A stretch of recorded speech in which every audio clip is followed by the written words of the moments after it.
the EMA questions channel. I will start from my pin and end at whenever the last question is answered. Let's see now.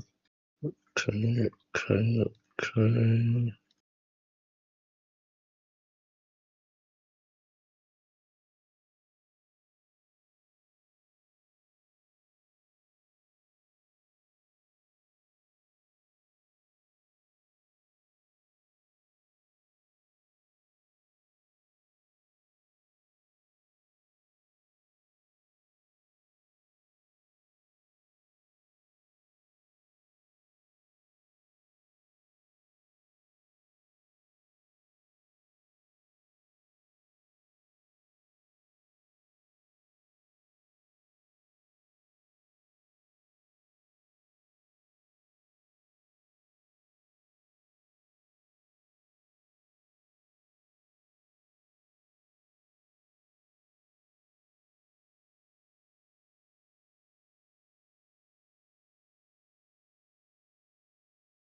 Hey, 1 more minute until we begin.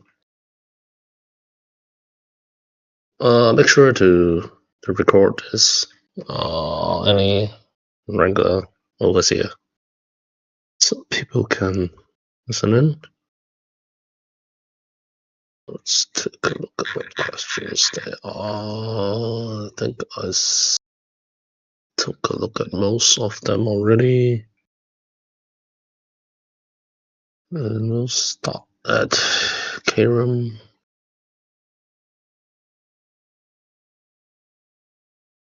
See. Starting at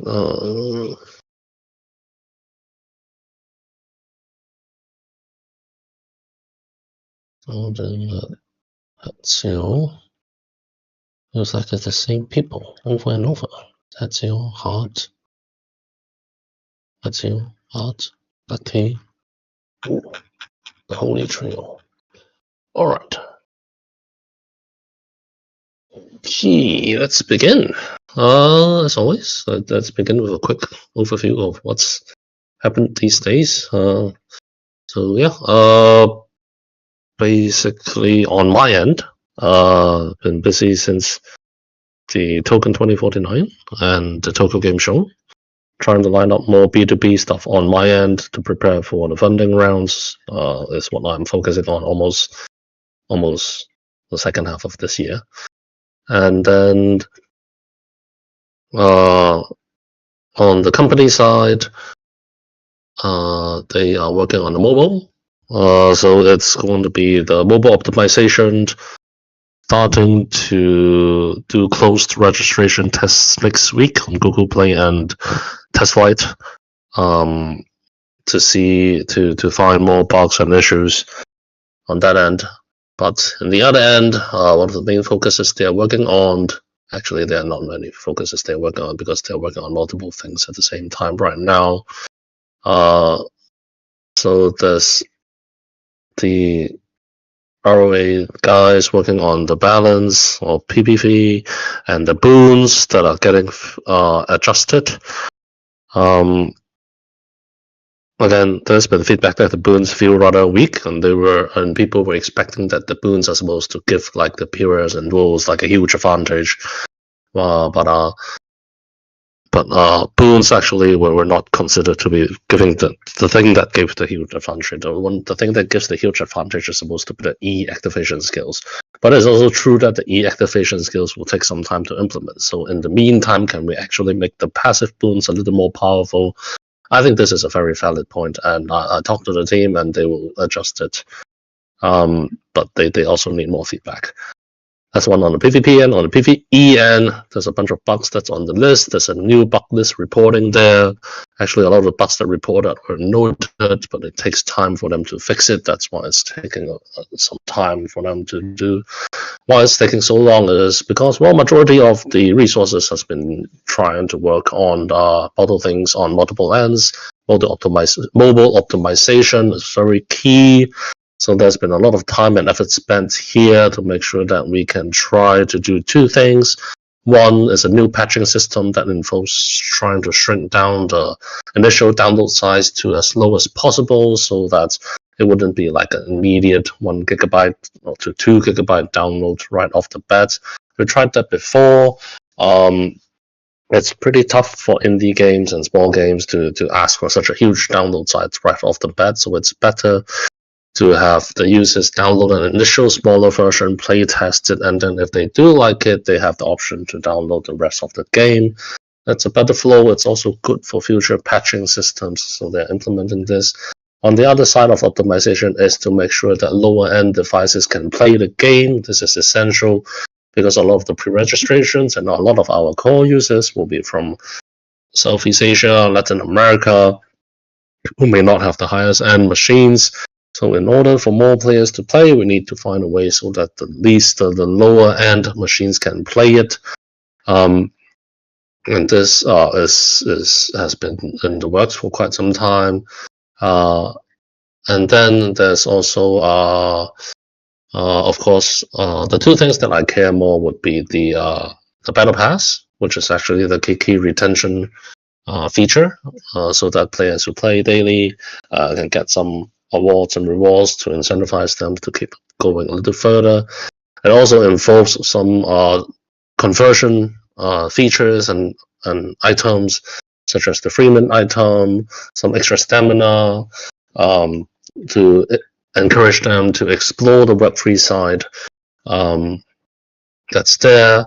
And then I also recently, after getting some suggestions from 1437, like maybe including more planet types into the rotation by unlocking them further into the battle pass. So as you play, you have a chance to try more characters in both PvE and PvP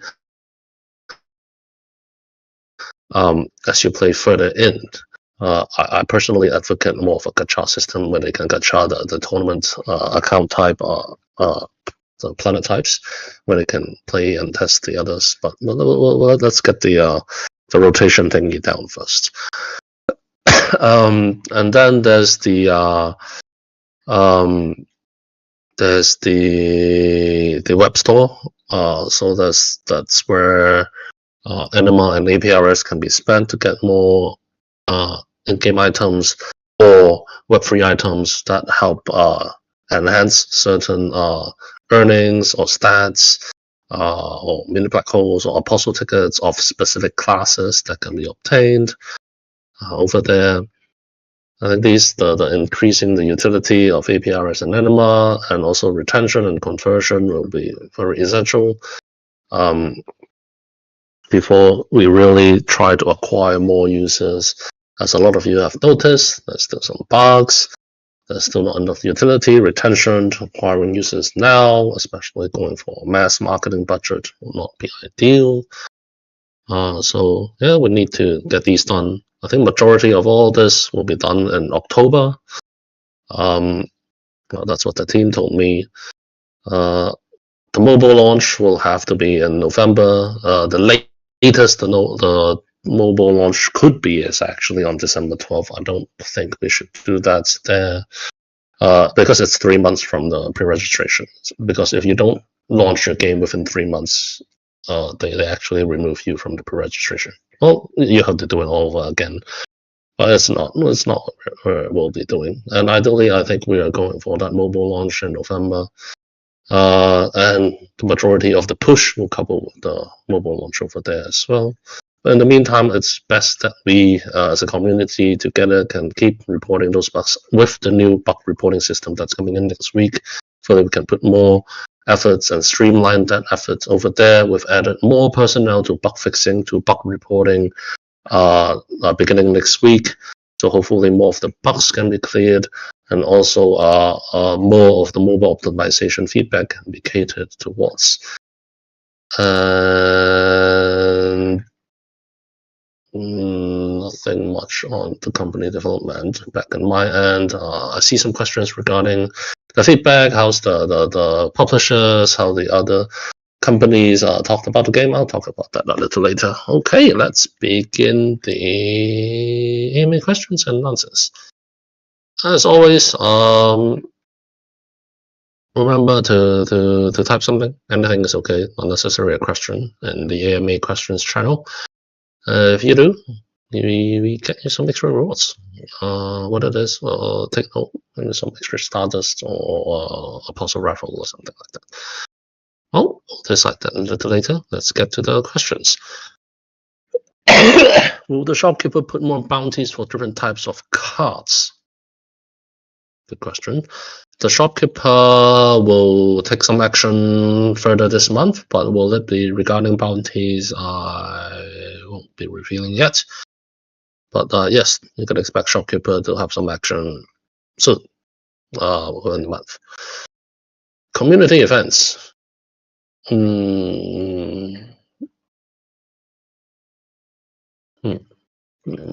sure what he's referring to about community events here. The shopkeeper in the community events. Oh, did someone answer them down there? Okay.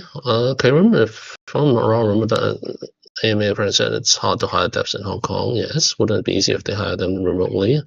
Not really. Not every day for $5 and $0. Oh, okay. Well, let me reiterate what some of the situation is. Okay, so hiring game developers and programmers in Hong Kong is not that easy because, well, the pay in Hong Kong ain't that cheap, and most of the people that can afford to hire programmers are actually the banks, the clubs, the financial, the DeFi that actually pay them rather high salary. And we can try and compete and hire as much as them, but honestly, not a lot of programmers actually enjoy being game programmers, because being a game programmer is actually harder than being a finance DeFi programmer, from what I hear. And also, with that cost, yeah, we should explore outsourcing some of these programmers. But then again, it comes down to managing these programmers from outside. Do we have the capacity to manage programmers in other languages and remote system? Sadly, I don't think we are capable yet. We are actually improving internally in terms of our reporting and daily work system, so that we have the capacity to help manage that better. But then we also recruited Athena, new project manager that has a lot of experience in Hong Kong and also knows all 3 languages. That's essential: English, Mandarin, Cantonese, to help with stuff. But actually, my main role for her going forward will be to help with other project developments. She'll help streamline a lot of the communication within the company first, but ultimately I do want to position her to create and manage teams that can create something other than the main game. So maybe some mini games, some branded Instagram websites, other platforms to expand the awareness and utility of Apron and APRS would be ideal for her. For middle management that can help manage talent outside of Hong Kong, I think that is essential to the scale up of the company. That's why we will try to do that. But in the time such as these days, when we're trying to chase down milestones such as the mobile launch, allocating resources to this outsource is not ideal. After the mobile launch is complete, we can explore that before we move on to the God game release phase, which will be another huge milestone to chase down. So hopefully after the mobile launch, beginning early next year, around Chinese New Year, is usually a good time to hire people. We'll get more people in and see if we can get this outsource problem done. But it's not that we haven't tried outsourcing in the past, both artwork and programming we did, but the quality and the time spent is not very good. We actually cut off and fired almost 3 outsourcing teams in Southeast Asia. For 1, the quality is not there. For 2, the amount of time needed to spend to communicate and educate them actually decrease the efficiency of the core members. So we just remove them. But yes, as we scale up, this is a main problem the company must face, and we'll find ways to solve it by keep hiring and keep improving the communication system so that we can find ways to do that. But then again, I have to know that it takes time, and because a lot of stuff that we're developing is new, when you outsource, usually it's not something related to the core structure. It's usually related to some offspring or some side system that we can outsource. So when it comes down to core system design and everything, is it better to develop in-house or outsource? Probably would want to do that in-house. Yeah. So it's a tough nut. But we'll be definitely exploring scaling from there. They're lacking good project management. Oh, BMX does it that nice. Their priorities are messed up. True that. Even if they hire the best devs in the world, there will be no project if they don't fix the current issues. Even if they hire the best devs in the world, wouldn't the best devs in the world be able to fix bugs? There will be no project if they don't fix. Well, at least I think that's a project. The bugs. The cheaters. Well, keep reporting them, please. Not delivering on time. Oh, I know. This one really. I too am very sad that the game is not delivered yet. But well, they need time to deliver, and we'll just have to wait. And the bugs. Well, we are trying to hire. We're trying to hire more people. The priorities are. It's indeed a little messed up right now because there's so much going on in there. But then, yeah, I think right now the priority is still mobile optimization. The bugs that a lot of people seem to be facing right now, well, the team knows about them and should be trying to clear them within this month, especially the critical ones. But it's quite interesting. A lot of the people that play it inside the company, they actually didn't run into those bugs, so it's a bit harder for them to identify. But some of them are identified, so it should be fixed pretty soon. There's this running joke that whenever the programmers play the game, they never experience the bug, or when the programmers are next to you, the bug seems to be gone miraculously. But bug fixing and UX is definitely a very top priority coming up, so we'll get to it. And then again, I said in Omega channel post, when it comes down to bug fixing versus feature implementation, most of the times the programmers and our team would prefer to do the feature implementation first before bug fixing. Because as you guys have clearly pointed out, and it's a recurring nightmare for me, is that when a bug seems to be fixed in patch 1, and then a new patch comes up with new features, that freaking bug comes back out in patch 2, which is fucking horrible. And in this scenario, why not just implement all the features that we should be implementing first, and then we fix all the bugs from there? Is what they think. But I usually fuck them and say there's going to be a lot of new features coming in, and we can't just wait for every single feature to be in before start fixing bugs. It's an ending argument, but at least I know in this phase, what we are trying to implement is just the battle pass and the web shop, at least until the mobile launch. So for the mobile launch, then bug fixing and the mobile optimization. So it should be clear for a much faster iteration after the battle pass and the web store is in. Now that I'm back in Hong Kong, I'll also take a deeper look at the bugs that you guys are reporting, especially with the new bug reporting system. I think that's a pretty good one because we allocated like a small team from as a Rainbow. We actually, going to put them all the resources here so that they can help with the bug fixes. So hopefully it can be fixed earlier. The cheaters, well, keep reporting them. I know Roofker helped Big Sword identify a big loophole, and so we'll just keep them coming. Delivering on time, well, I really wish we could deliver on time. I mean, I've planned so many events based on what they provide me as well, and I've wasted a lot of budget as well because I was thinking that the game would be ready, but if it's not here, it's not ready, I guess I just too have to wait for it. But the mobile launch is something that we cannot delay, so it's definitely coming. See how it is. Again, we need the help of everyone to make sure that it's smooth. QA, bug testing is not a fun thing. And, well, welcome to the club. Okay, Kieran, a play to airdrop plus leaderboard visuals wouldn't be a good idea to onboard new players for next season. Play to airdrop, I don't know. There's been a lot of talk about play to airdrop being quite dead these days. Probably need something new and more immediate to get their attention. I do have something planned like that actually for mobile launch. So let's see how that's going to work. But I can't reveal what that is.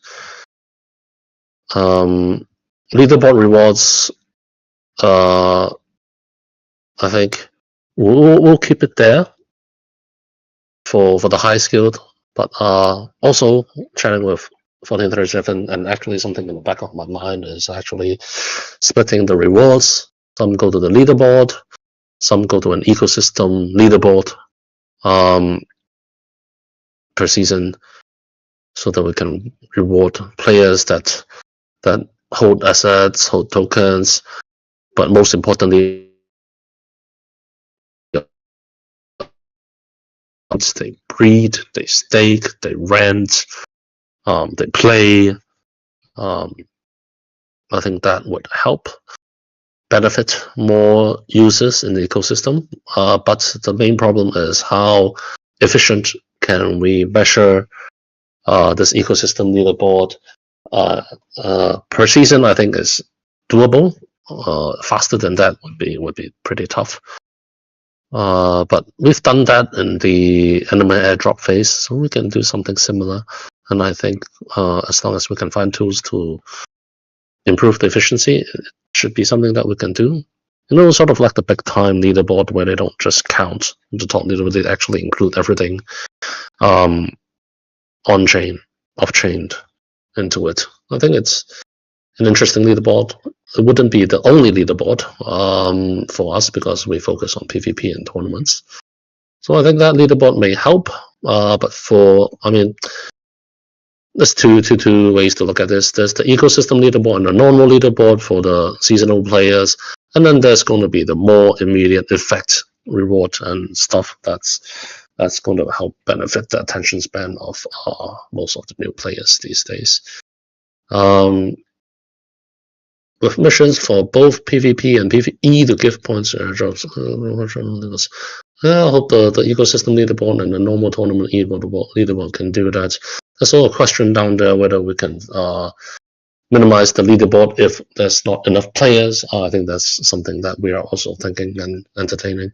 Probably this season, if there's not that many players, we can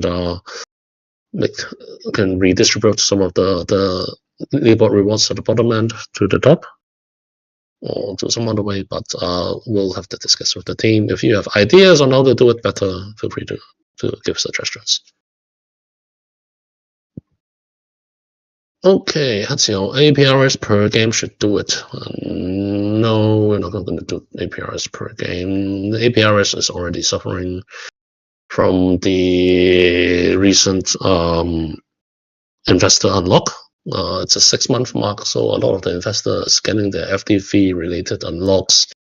There's around 4 of those investors that's selling everything they can because they are facing solvency problems, and in general they are just traders. So I think they're just trying to liquidate whatever they can and put it back into Bitcoin. That's what they are doing. Still farming animal airdrop from previous PvE. I think I have a better plan to actually increase the daily retention after the battle pass and the mobile launches here. But you guys will just have to see that. We do have limited Sunday. Any news about Bybit warning? Did it get removed? Yes. We managed to get liquidity, or we have to wait until Sunday MA. Is team adding liquidity to APRS? The ST mark was there because there was a bug in the market maker's system, and then this single-sided 2% liquidity dropped below 1,000 USDT for like maybe an hour or something, and then it triggered that bug. We made sure that bug is not there anymore, so it took 6 days for the ST mark to be removed.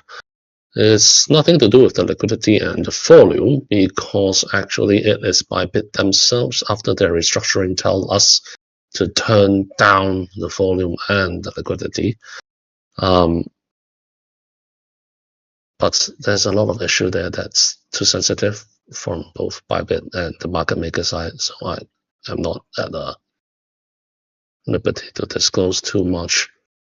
As for adding liquidity to APRs, we are onboarding new market makers, but for me, the time frame that they're coming on would be around and slightly after mobile game launch.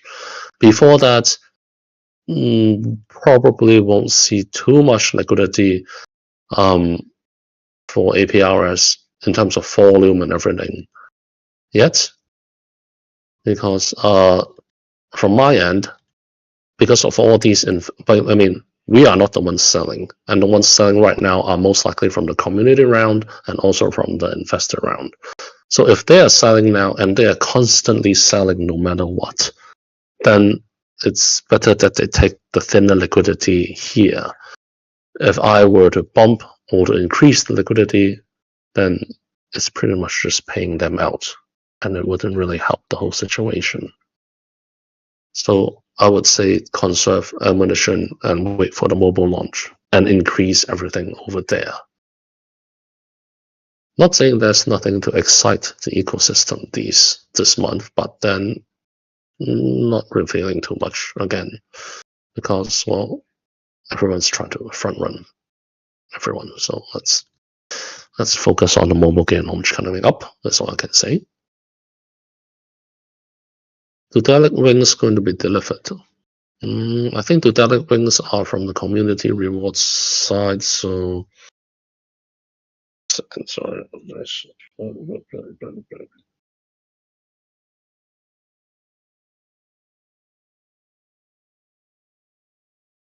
Okay. Dudelic rings is community rewards, so probably every other Thursday. I'm not very sure about that. Actually, the overseers will have a better idea of when this is. I hope Esther or someone answered that for you.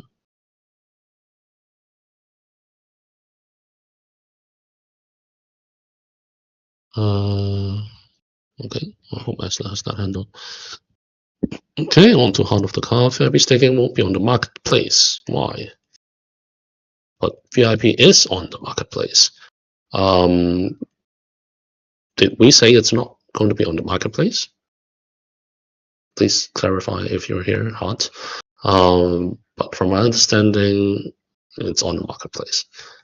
To clarify, we can stick either the LP tokens or APRs directly, right? Yes, you can just stick APRs or you can stick the LP token. Of course, the LP token provides a much larger boost compared to just APRs alone. The rewards listed for VIP staking aren't time-based. Or in other words, it doesn't matter how soon you get access to those discounts. There's no major selling point to leveling up fast, and I'd assume that once you unlock a reward, it stays unlocked. Yes, a suggestion for VIP bounties of will get access to certain bounties. Okay, so how it works is that, from my understanding, all finalized, please stick to the system when it's launched. Again, I'm recalling what I know from the design documents and from my memory, so maybe wrong. Okay, so how the VIP staking works is that there's this VIP shop that restocks every month, and your VIP level is based on how much you stake there. If you stake 100 APRS tokens, you get I don't know how many points, probably around 20 points. Okay, 20 points may get you a certain level, and if you unstake it, the level is gone. So you have to keep it staked there in order for it to be activated. And it doesn't increase with time either. But so I think that's how it works. And the more you stake, the higher level it is, and the higher each level gets you more different types of discounted items. That's from what I know. Is there a major selling point to level up faster? Well, at the beginning of each month, I would assume that at the beginning of each month, when it restocks, then you should try to stake it there faster and obtain the rewards. Actually, this sounds kind of have a loophole in it. Then wouldn't everybody just stake in the beginning and get the rewards and just unstake? Let me ask LoreKeeper that. 1 second.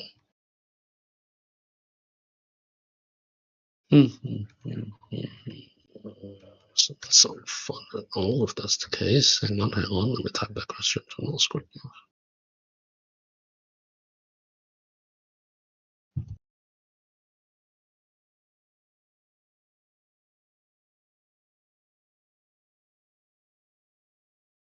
Oh wait.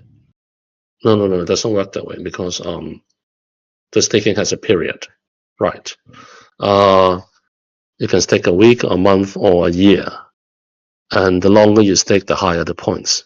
So if you unstake it, meaning you only stake for a month, then the points you get is actually lower compared to people who stake longer. So it's actually undoable if you're trying to stake every month and get it. Well, you can still do it, but your VIP level will be quite low, and you won't be able to obtain all the amounts before they are sold out, supposedly. Yeah. But still, I think something sounds flawed. We'll see. I think it really comes down to the asset price and the time of the staking to see how much sense this whole thing makes. Again, give the first few times some leeway. Probably need some adjustments and stuff. The suggestion, VIP bounties. That sounds interesting. Though I don't think it's in the pipeline. But the VIP levels can unlock certain quests and stuff. I think that's certainly something that would also help encourage more VIP staking. Let's see if we can add these in later. Would be great if you can give a list of suggestions. The shop VIP levels should reset after each season to make it an ongoing activity, not a one-time thing. Thoughts?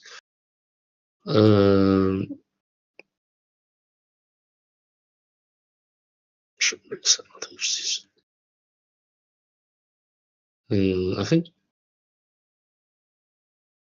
no, because there's the option to stake longer, right? So what about? So we should be encouraging people to stake longer, like 3 months, 6 months, 1 year, instead of just staking per season. Then it would be the fluctuations would be quite high. Although this does sound like, but wouldn't this just be an expedition if we look at it that way?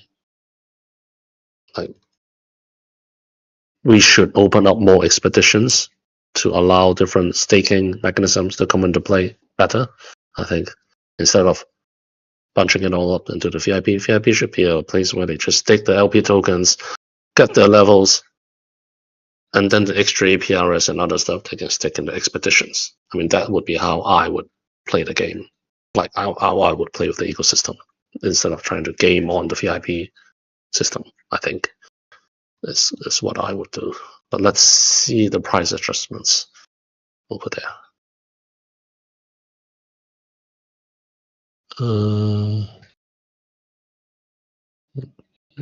Yeah, mix. I think for this type of reward stuff, let's do it in ticket or something. You can ping me in the ticket mix if they cannot seem to solve the problem. But let's not do the reward thingy in the AMA questions channel.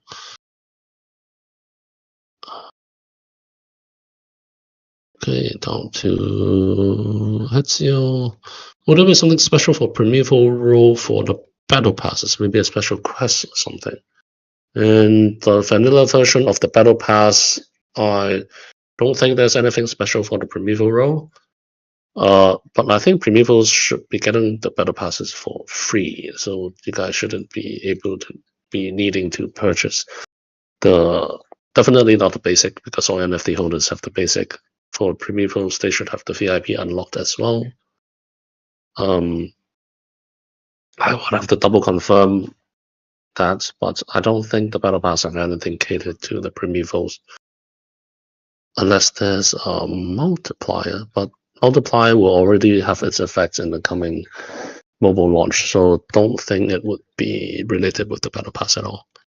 Can we know about PvE IV Apostle drop rates? Can you put luck attribute to Primeval planets to PvE at least to increase IV chance drop rate so they have a utility? I think the Primeval planets utility in terms of reward multiplying is already quite large. There's also some items that boost IV coming up that can be obtained from the shops and also from the expeditions. And expeditions, the Primevals have higher staking favor. So hopefully, those who have Primeval, older planets should have, or an APRS staked, should have a high chance of getting a lot of these IV increasing chance thingies per dungeon run to help solve this instead of something too permanent. I'd say. But I have more higher hopes for the multiplication. I mean the multiplier actually coming up in the daily rewards and the leaderboard rewards for Primevals. Don't think we need to add to that. Question you have mentioned you don't want to take actions to invite speculators and short-term traders. Yes. What actions have you taken or planning to take to invite long-term holders or keep them? To the current state of inaction is hurting existing long-term holders and people who believe in the project. The current state of inaction. Don't. If you're talking about inaction towards the pricing, we can focus on that, because I would not call the current state inaction, because there's actually a lot being done in the company, on the B2B end and in the development end, and a lot of investors and long-term investors as well. Well, they are actually quite okay. At least majority of our institutional investors understand the current situation, and also the new institutional investors that came in starting beginning in June also don't share too much concern over the recent price drop. I did tell them the game plan, and they understand. But okay, let's not talk about those guys that invested and are okay. Let's talk about the guys that are not okay, because that's also a handful of users and investors that are like that.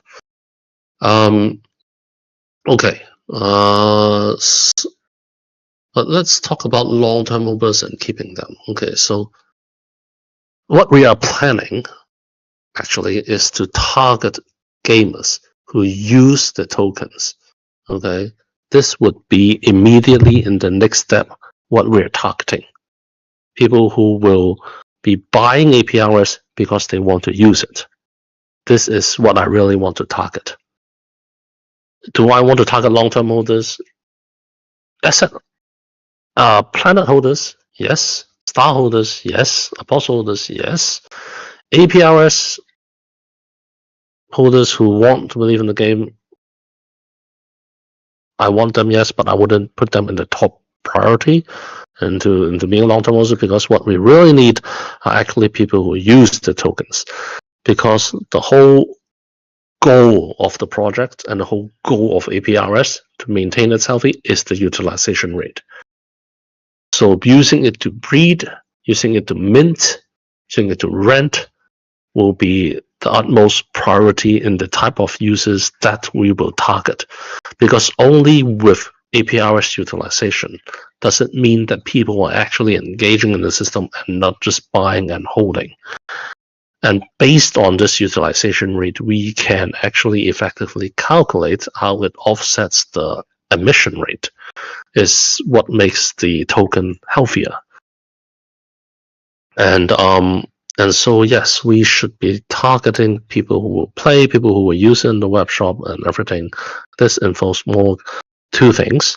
First is, of course, a better gaming experience and the need and the want for the users to improve their accounts and get the high apostles. And the other one major thing is, of course, how can using APRs benefit them or profit or generate profit is for majority of the users who turn to Web3 or are the Web3 users. Both of these would help encourage users to use APRS. If you catch my drift, then yes, we have to do something about the planet prices, about the utility of each planet and how much money they can actually generate over time. These issues are something that we will be working on towards the mobile launch. And it's, again, these are actually very violent and simple solutions that involves really utilizing the treasury and the tokens by buying back, by purchasing, but not going to do that until we have the full tools and features that we have to onboard new users. But we're almost there. So just wait for the mobile launch, and that's something that we will take. But doing this early does not, and it's not something that we can do forever. We don't have an infinite amount of money to just keep purchasing the token price up and hope that people will come in and play, because there's still a lot of investor unlocks and everything done. And every 10 bips up, it escalates the cost quite significantly. And I'd rather spend more costs to develop extra projects, April projects, or to actually, acquire real users. We really need to work on the acquisition and retention funnel to effectively do that. But anyway, getting back to the point, I mean, I need to invite long-term holders. In terms of token holding, I actually don't quite see a lot of projects seem to be doing that. Can you list a few projects that reward long-term token holders and how they do it? Would love to explore. I mean, it's definitely an option that we can explore, but in my mind, rewarding long-term holders would actually be people who have older planets, who have been orbiting their planets who have been playing the game. I mean, these are people who have been playing, but I mean, if they have been playing the game, if they have been doing everything, then they have been rewarded over time. If you just hold tokens and if you have participated in some of the expedition stakings, or you put the idle tokens into expeditions or into some of the staking pools, then there should still be something. But adding an additional layer for long-term holders, I have not really seen, and doesn't sound right and logical to me, to just rule them, because it's not that I don't want to thank them for supporting and holding and diamond hand and everything, but we provide utility, and the utility should be something that if they use it, they will benefit from it. If they got it early and they bred early and they have a larger arsenal of planets, it actually should help them, and actually it will help them a big time coming up if they just held on to it and kept breeding and utilized their tokens. Newer people who come in later will probably not be able to benefit from this. So yeah, but if you have seen projects that have done it and have been doing very well, just like in the Omega channel, how Hades is suggesting, not the long-term holding, but any suggestions would be great. And references, definitely references of other projects that have done this. Please do show us. I think those who joined 2 years ago, a lot of them actually who bred and have sold some during the Lunar migration and played and get the events and airdrops. A lot of them actually got more than their worth since the NFT planet mints. They are here.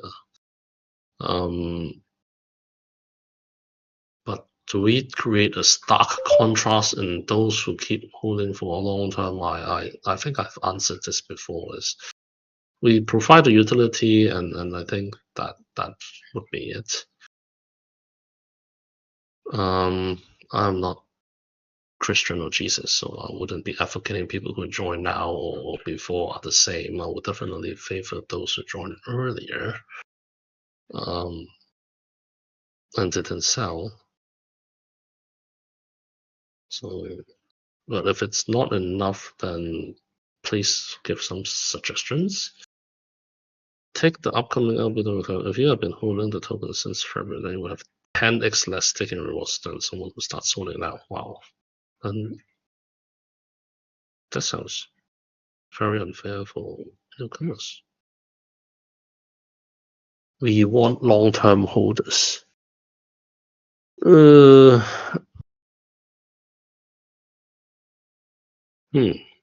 an interesting way to look at it. We want long-term holders.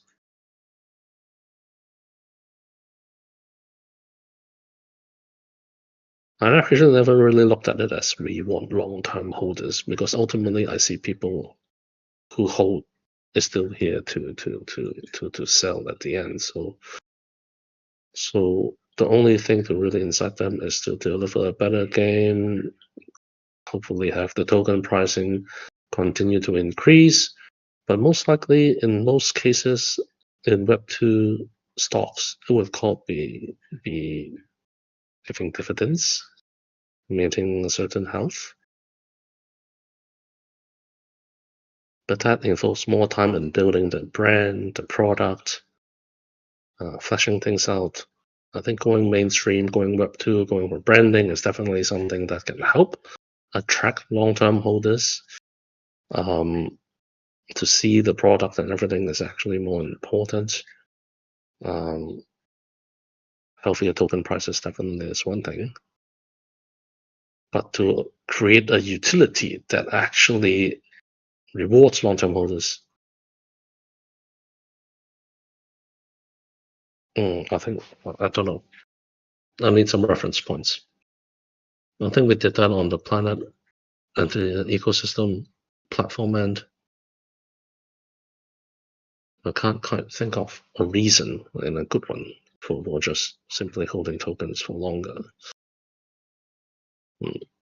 But certainly something that we can explore.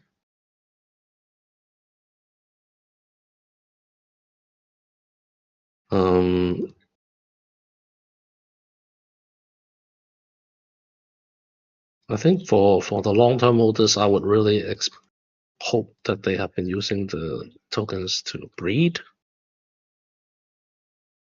Then mint, while the prices are low. Actually, they already have the tokens. That doesn't make sense either. I would ask for some suggestions. Okay, on to Pepe. In connection with the fact that at the moment in the game, it's low online, not enough users. Maybe worth to combine the servers in 2 pools. NA plus SEA. Wow. Okay. I think I read this pretty quickly, grading pools and everything. I think this requires a backend restructuring that's going to cost more development time than help the problem solved, because the ping issue doesn't really get solved over here. Assuming everyone gets bad ping. I think what we should try to do is well, if there's not enough players, then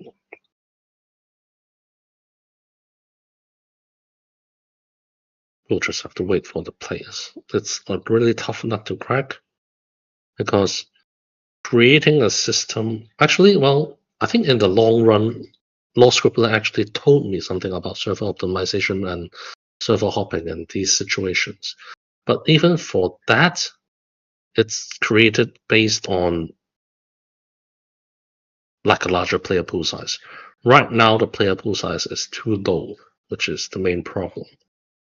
But assuming that by mobile launch that we are acquiring users and actually buying users based on the cost per install factor, because we will be mobilizing a certain budget to acquire users in the regions, then we should be able to maintain a much higher amount of users, coupled with the campaigns, of course.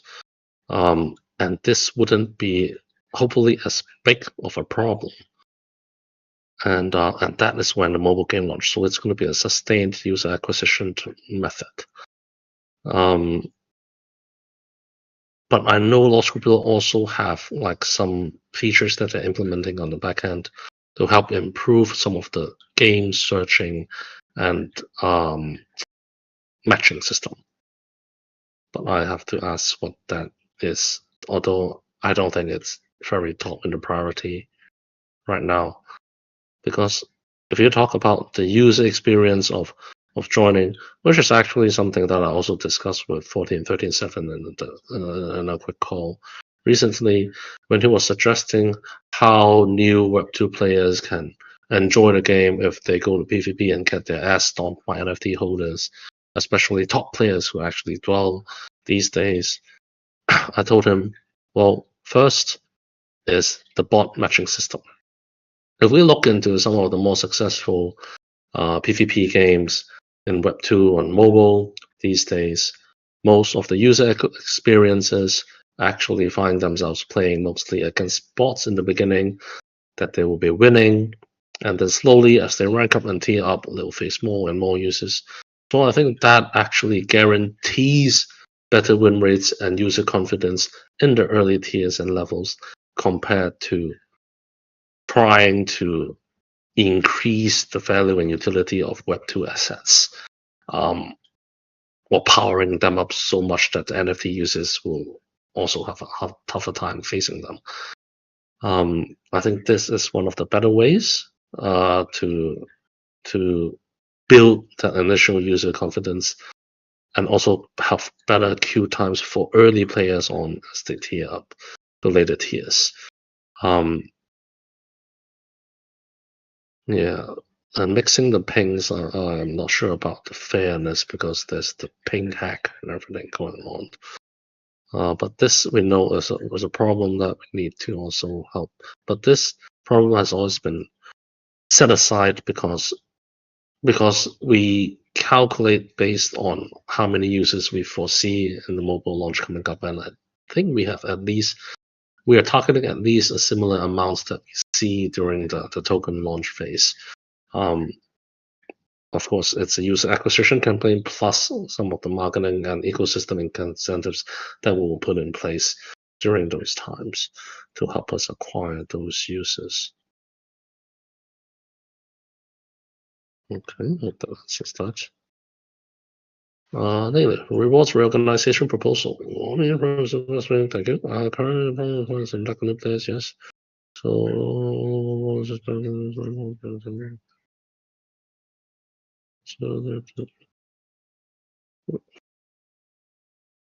sorry, I have to read this one. I don't think I've read this one.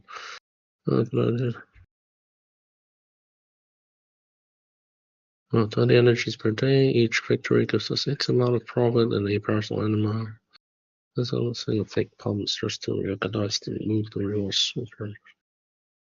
Can we increase the daily rewards right now to bump up the users right now? It sounds a bit too much work on the cheat end, but I think reorganizing some of the leaderboard rewards for the smallest player pool size this season is something we can explore, but wouldn't be trying to do much on the system end and to try to improve this. It's not convenient to play. It doesn't have a daily reward. Yes. The incentives and the rewards needs to be shorter, but this is also something that well, I think we will solve it by mobile launch with the campaigns that we're planning. The reward phase will be a lot shorter and quite immediate, I'd say, as long as they're not win trading or NFT juggling. But is this exactly a healthy thing to focus on? I always have my doubts.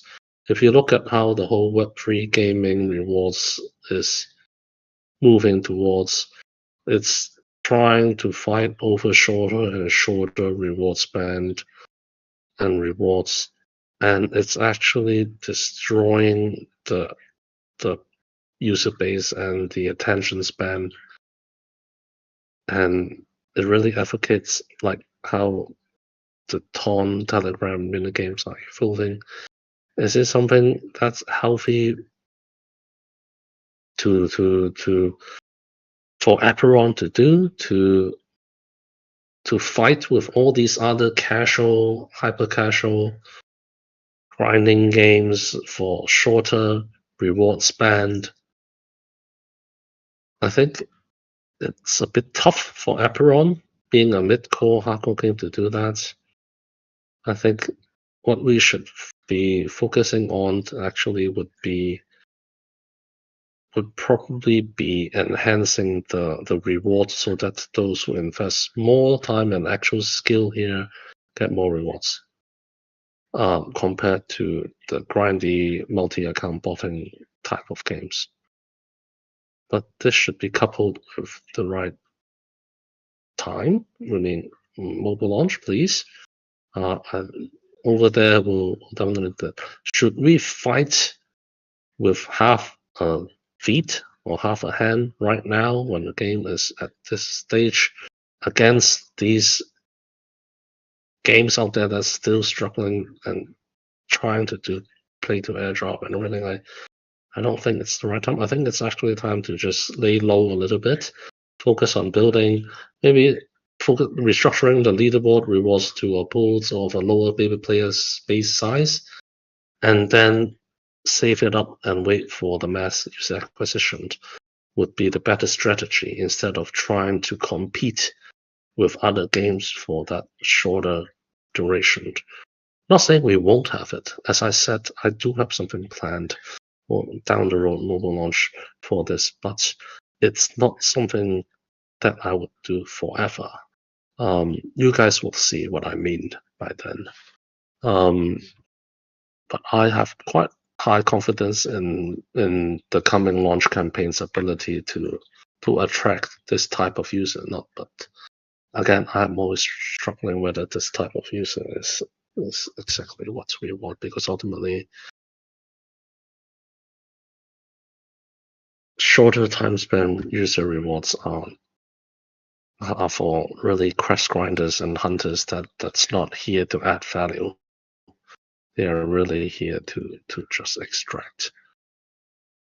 Just because paying for more extractors means more users does not mean it's healthy for the ecosystem.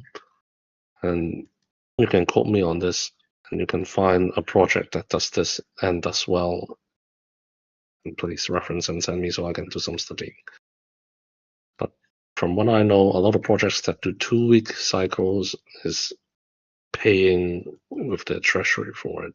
And it's also not a sustainable strategy. Okay. Card. What was some of the feedback you guys received from the players during Tokyo Game Show?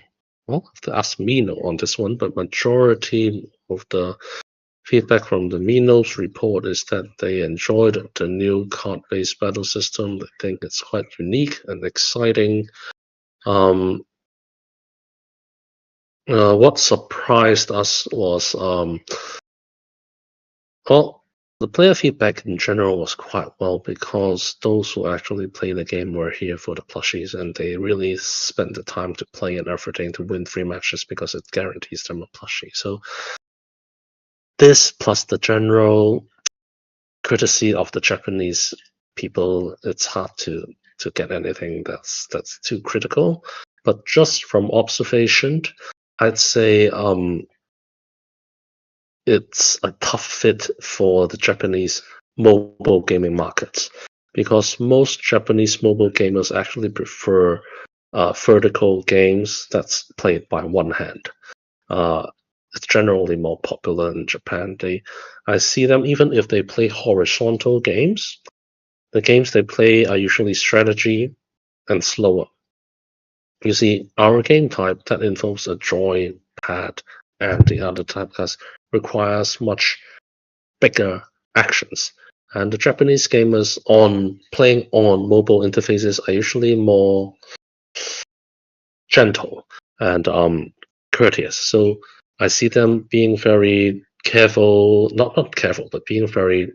They try to avoid big movements, because I think it doesn't look good in public or something, and so they don't aim clearly, and the joystick they don't really know how to use it, and the dash, so they avoid clicking too much buttons when they play the game.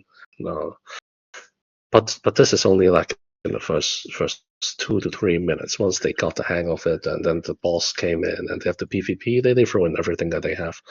But yeah, for the initial phase, it definitely took longer than I expected for them to adjust to it.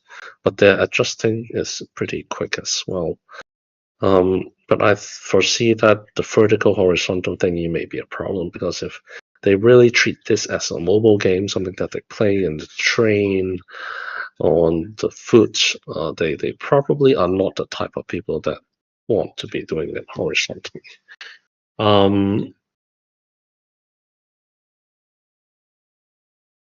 Some asked for auto cast, which I was expecting it to be done already, but I would definitely have the double tap auto cast be implemented into the mobile game, because that is definitely something that's absolutely needed, which is also requested by some of the Japanese users. I think most of the players actually like the plushie and the dudes.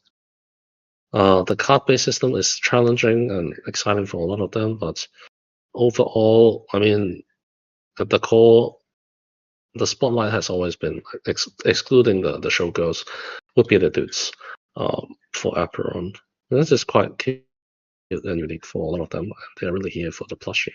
So the biggest incentive is actually not APRS tokens or NFTs. It may be just like winning a plushie would be big for them.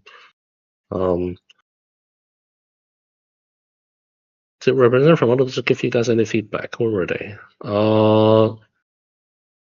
During the event, when the other representatives came to our booth, mostly it's just chatting with the general editors. They didn't give any feedback exactly because well, they wouldn't come up to a booth and I mean most of it is courteous, like where are you from, what game is this, it's interesting brew, it's colorful, what's that character, it's more friendly banter and everything, and then we chat cards. I'm still following up with a bunch of them now, but Japanese people and companies are not known to be responding too quickly. It takes time for them to respond. And so not the feedback you would be expecting. Nothing too critical, mostly courteous exchanges. But definitely a lot of interest in what the heck that yellow dude is, and there's a butt crack there. That's what I hear a lot. If you want the critical feedback, would be there's some publishers that we are talking to, well, and they are more concerned about DAU, retention rates, and everything, which we supplied them. But at the end of the day, they are the ones who have to playtest the game before moving on. And I am telling them I'll send them the version with the battle pass, before to playtest, because I think it will be better that they play the battle pass version. Get feedback on site just by looking at the game. Well, they all find it interesting and new. That's why they ask for the contacts and following up, and they follow up a lot quicker than Japanese studios. So far it's good. Also, they are quite interested in the way I do the publisher deal, because being the Web3 game we have like normally they would do the revenue split. So every dollar we get, 30 cents go to Google, and then maybe 40 to 50 cents will go to the publisher, depending on how big they are, what sort of marketing budget they commit to promote the game and everything. But how do they benefit the Web3? Well, it goes back to our Adapters program, where we can actually split our future marketing marketplace fees with them. Is what I propose to them. And this is actually quite interesting to a lot of them. But how I do this is actually because per region I have a version for them, and that version can, as long as it's downloaded off App Store and published by them, then in the future, if those users turn to Web3 users, they automatically are their adapters, so they automatically get the share unless they input another adapters code, which they find very interesting. And so it's a structure that attracted a lot of their attention. But yeah, which ones finally go through? Well, you guys will know about it after the mobile launch.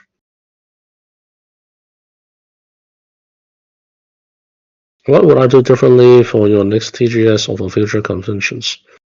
I think definitely the middle space was a bit, because the space, where we introduced the dudes and everything, was a bit empty in there, because actually the lines were all outside. We were imagining some people would go inside there to actually, the queue would go inside, actually, I imagine, but actually there's no need for that, so it was a bit empty. So it's could better utilize that space. Probably hire more girls to help give out leaflets, because girls help out a lot. Definitely need more test playing machines. But I think the next TGS hopefully is when we can do the God game and have that thingy. So having that God simulation experience will be quite interesting. I don't know. Future conventions. Future conventions. I don't know. We actually have been doing pretty well in most exhibitions. Our booth is always quite packed. But in the future convention, something we're doing differently actually would be finding a bit more sponsors for our stuff, because we've been asked by some of our investors whether we take sponsors and logos, because we actually do a lot better job than a lot of the other booths out there, who simply just put a booth there with nothing to do. We have a lot of activations, and our booth design is actually good, I'd say. So we will include sponsors into our booths, into our exhibitions, maybe some activation for these partners. Let's see how it evolves. Let's see, instead of 6 weekly leaderboards, just put 2 weekly leaderboards. I think I just covered this 2 weekly leaderboard thingy. If we can automate this, it may be worth doing as a side test. But from what we see in the space and from SkyMavis backend meetings, it's actually not a very good solution in the long run. It helped them in the first few weeks, but then it didn't help much afterwards. That's what I got from SkyMavis in terms of shortening leaderboards, doing the new type of things. And still the emission is way more than the intake. So not ideal to target that, especially for the leaderboard thing. I think we can do something on the side, or in terms of using the battle pass as a daily reward. I mean, let's take a look at the battle pass first. The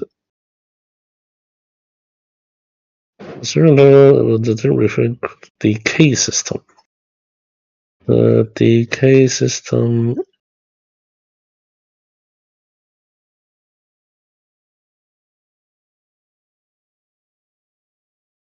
Right.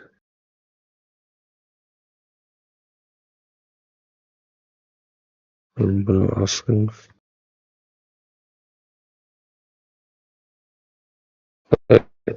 The decay system thingy, I need to ping LoreScript again.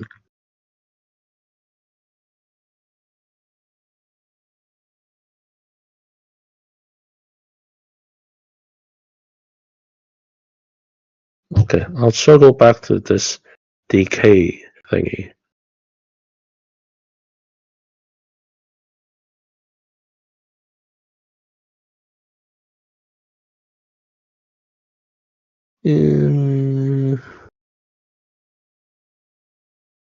I wouldn't say a lot of players quit playing because they face 6 to 8 hours straight of queues to play 7 games. I mean, they stopped queuing. We didn't call them quitting. But yes, it's a problem. But usually, towards the end of the leaderboard, the queue times are better. Not ideal, of course. But right now, that's been happening for 2 seasons. You should actually try World of Warcraft's Battle Arena. Forgot what it's called. World of Warcraft had a mobile game. They actually have no players once you get to the tournament rank, and you have to queue for over 5 hours. But it is a problem, yes. The only things that can really solve this, even by separating regions, would actually be the Marvel Snap way with the super high-end bots that actually can really destroy even top players because they know their hand.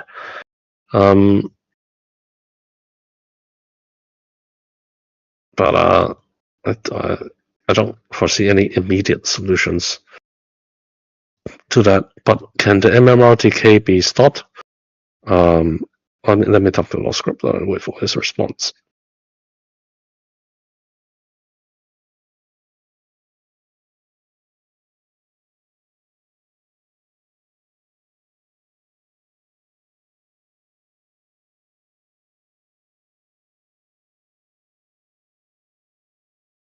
If you go on with a friend to always play the 7 games at a certain time, knowing that you will always beat him, not because he lets you in, but because he can't beat you, would that be considered win trading?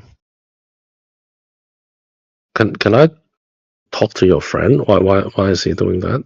Does he enjoy being beat by you in that 7 games every day for a month?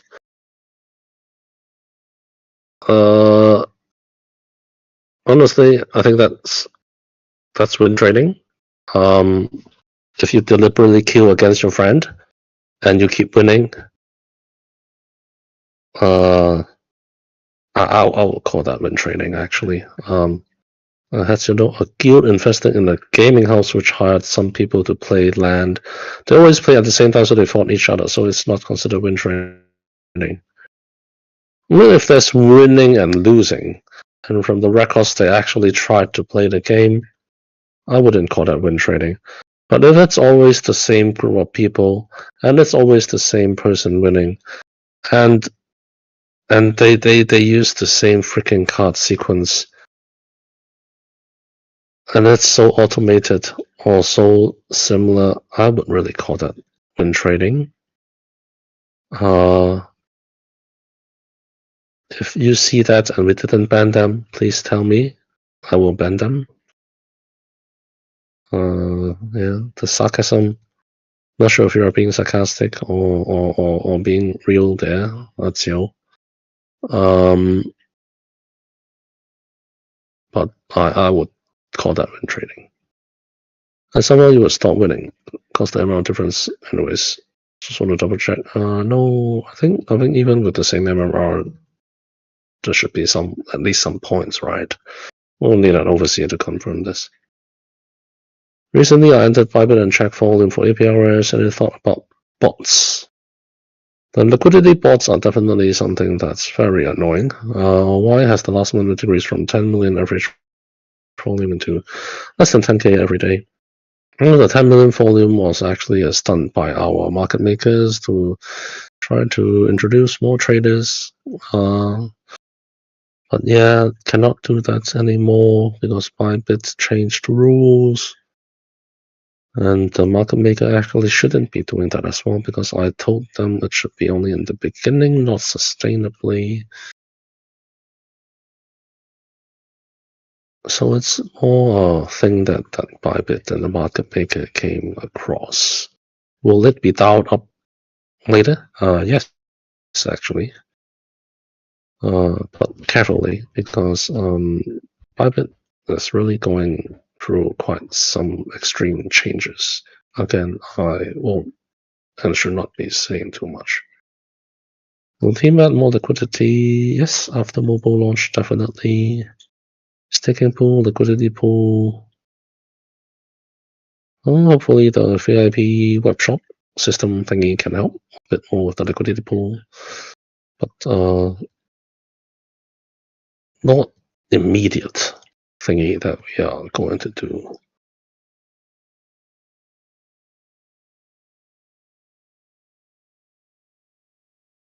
I think the ecosystem leaderboard will help reward more of the asset holders and the breeders and those who invested time. But I think ultimately the best way to reward them would be later when the ecosystem rises again. So those who continue to breed and use their tokens during these times will find themselves having more assets if they benefited from this low time to breed. And by the time when the mobile launch and the ecosystem takes flight, then the assets would escalate in value significantly according to the portion of their total assets. Is what I foresee. instead of just holding on to it and doing nothing, is what I foresee and what I hope. Yeah, I think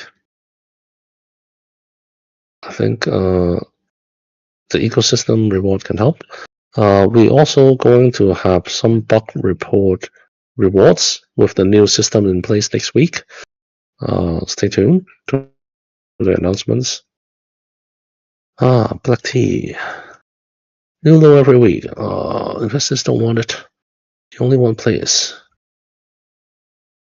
I don't think the thing is this investors don't want it. I mean, retail investors. I mean, I don't even I don't want it. It's not like something I want to do, right? I mean, I probably am the least happy person to see the charts. Players don't want your game either. How many people? Well, how many people are actually playing now? Not including multi accounts. I'd say around 300 to 500 DAU. Not a lot indeed, including multi accounts around 2K. You go to Web 2, but what about the people on Web 3 who put money for use? Well, if we don't go to Web 2, who's going to be your exit liquidity? I don't really get why we shouldn't find Web 2 users.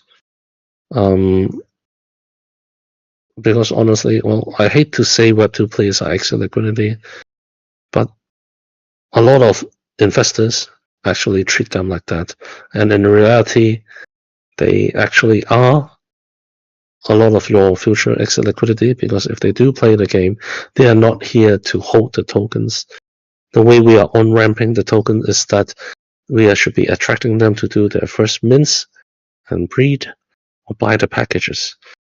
It's like a standard Web2 user would go to an in-app purchase, they would purchase the tokens and buy the packages. They would not purchase the tokens and hold them, right? So when they purchase the tokens, they actually use it for the VIP. Only from there, if they see value increase, or stake it. I think that's okay. What about attracting people who would buy and hold? It's like heart of the cards. Yes, that would rely on a better token chart, more to show on the ecosystem side, and more utility, which takes time. It's been 3 years. I only see messages.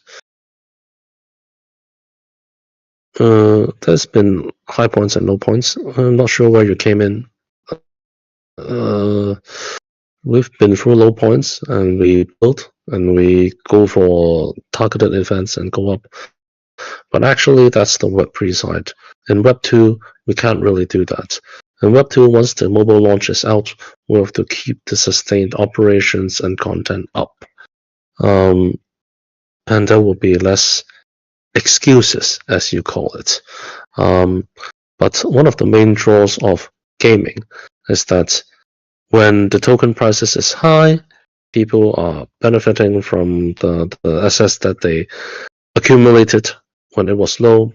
And when it's low, new users can actually benefit from lower pricing, so they can enjoy the game and buy stuff cheaper and accumulate cheaper. It's something that's, in theory, is what most people say. Don't really know what you mean by only see messages. I don't see anything that can actually be done or done well. Then, if it's so bleak, then I think it's time to cut losses and move on. If you really don't see anything that can actually be done, I mean, honestly, as an investor, if one of your portfolios is doing so bad, you should cut your losses. If that's what you see, but that's honestly not what I see. But of course, if you don't want to cut it and you want to wait until it goes back up and then sell everything, you can do that too. In the meantime, if you want to give some suggestions on how to improve, would love to. The game is full of bugs.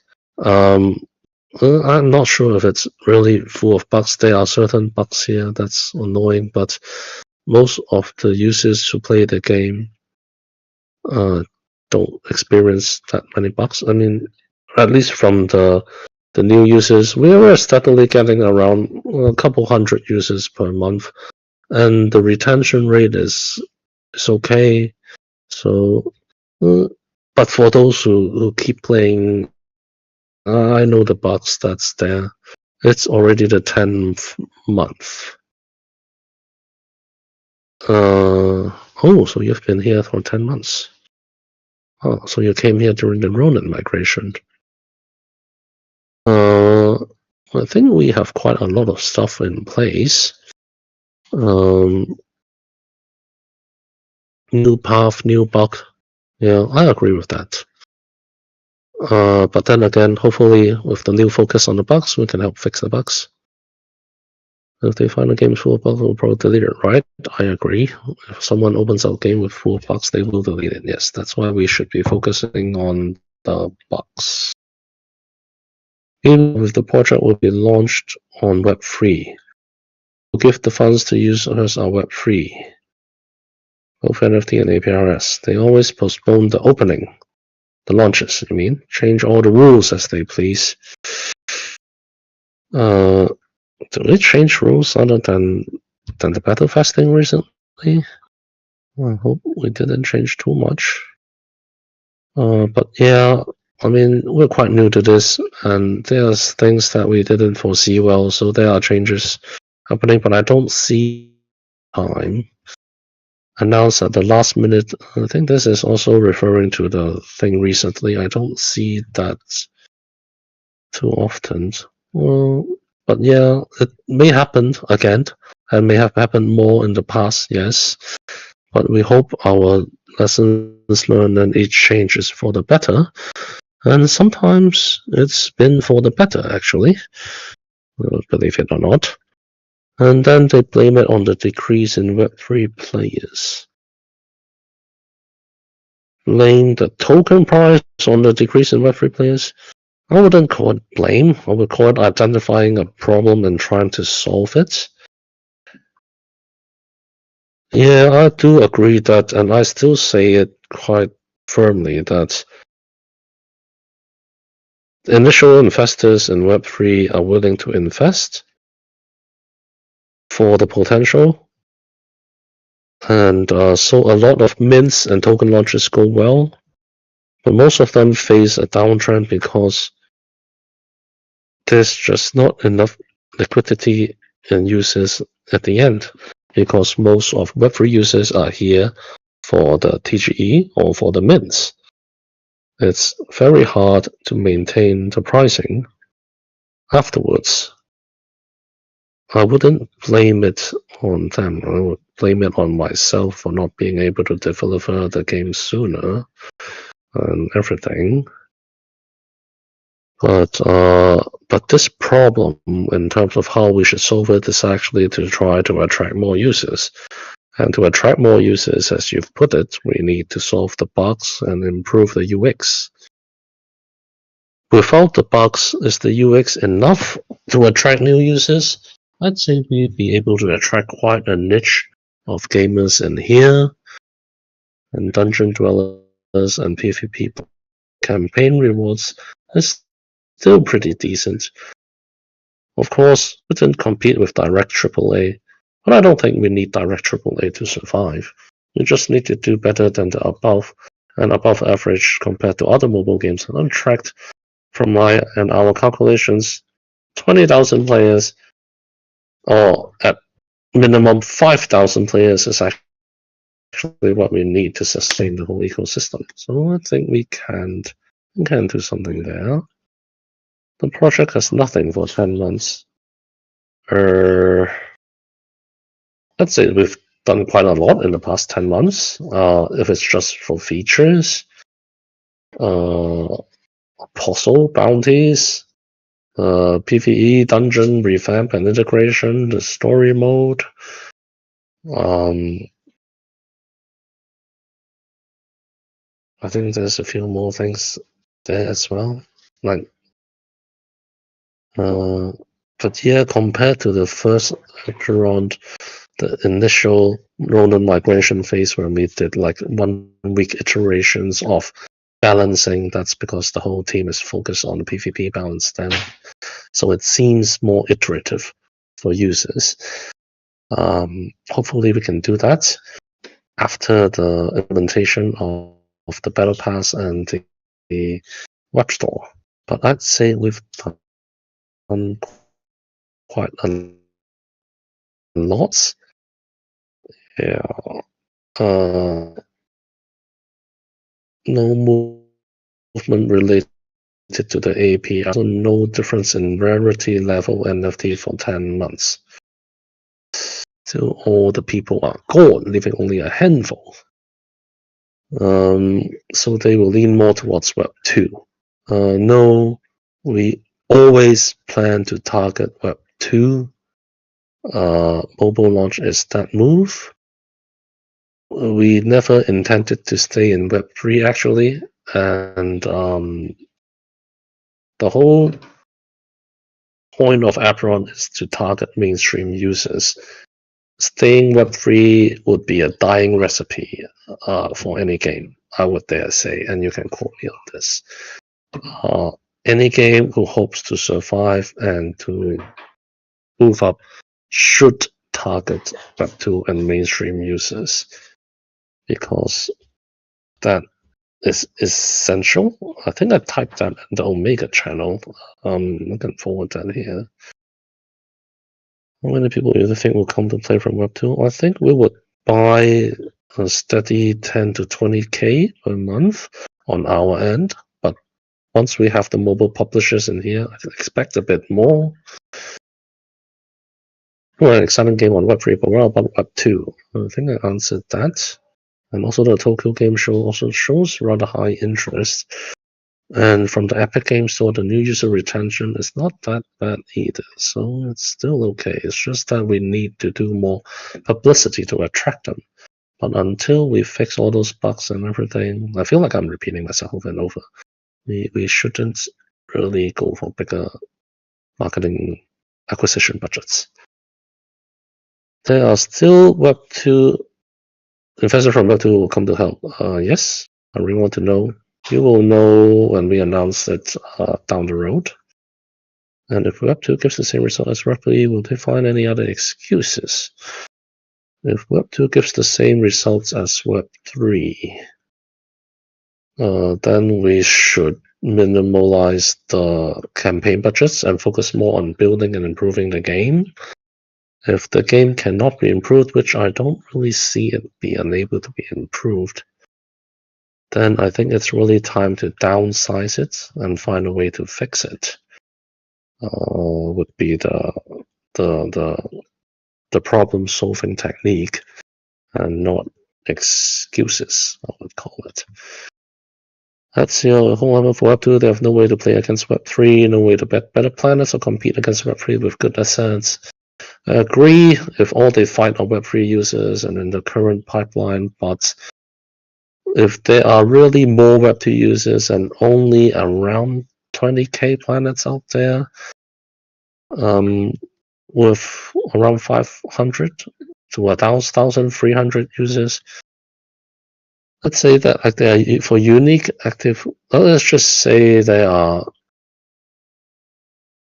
20k NFT holders, and if we do onboard 50,000 players from Web 2, then the chances that they will run into an NFT player is 1 in 5, roughly 1 in 4. Then that would still be a sucky experience. So that's why I think it's important to improve the initial matching system so that they will fight against each other or the bots more to help this. And hopefully, as they improve, and by that time they will find that they are actually going to be able to rent planets, or they can be planet holders themselves. And then getting a lot of bugs is something that we need to solve. But please go report the bugs in the new bug and issues report system next week. That is why we are not opening up the campaigns now, because there are so many bugs now, and the experience is not complete now. So we are waiting for the implementation of the Battle Pass, the web store, and the bug fixes and mobile optimization before we really gun for the Web 2 users.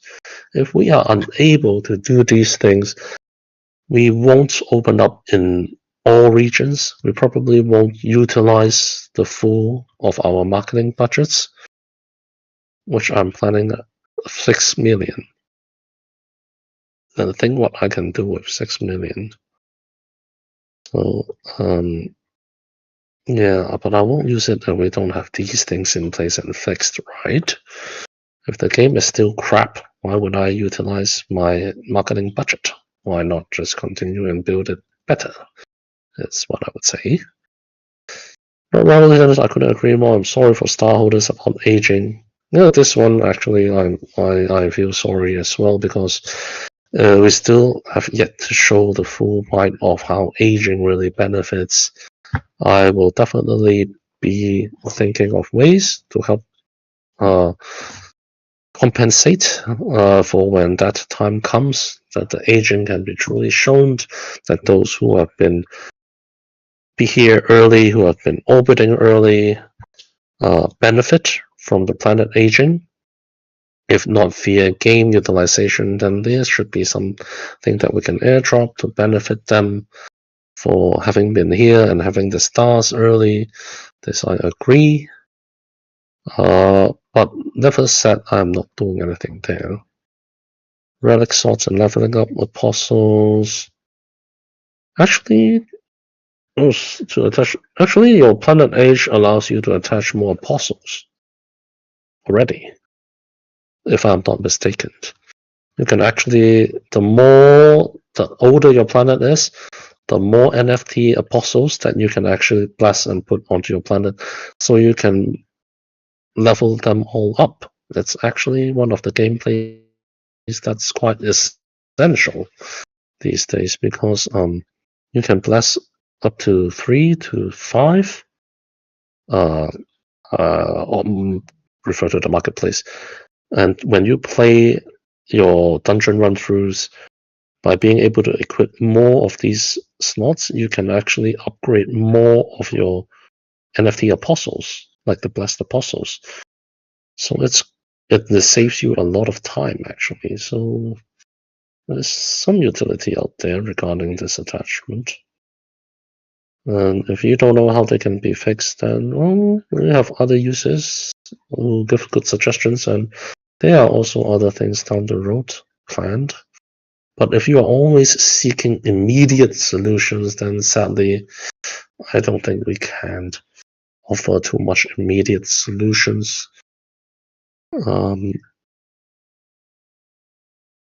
Every patch has bugs, not counting the old bugs that always returned.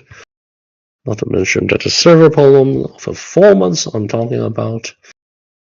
My ping went to 90 to America. Now boys to Argentina are facing the same problem with the SP server.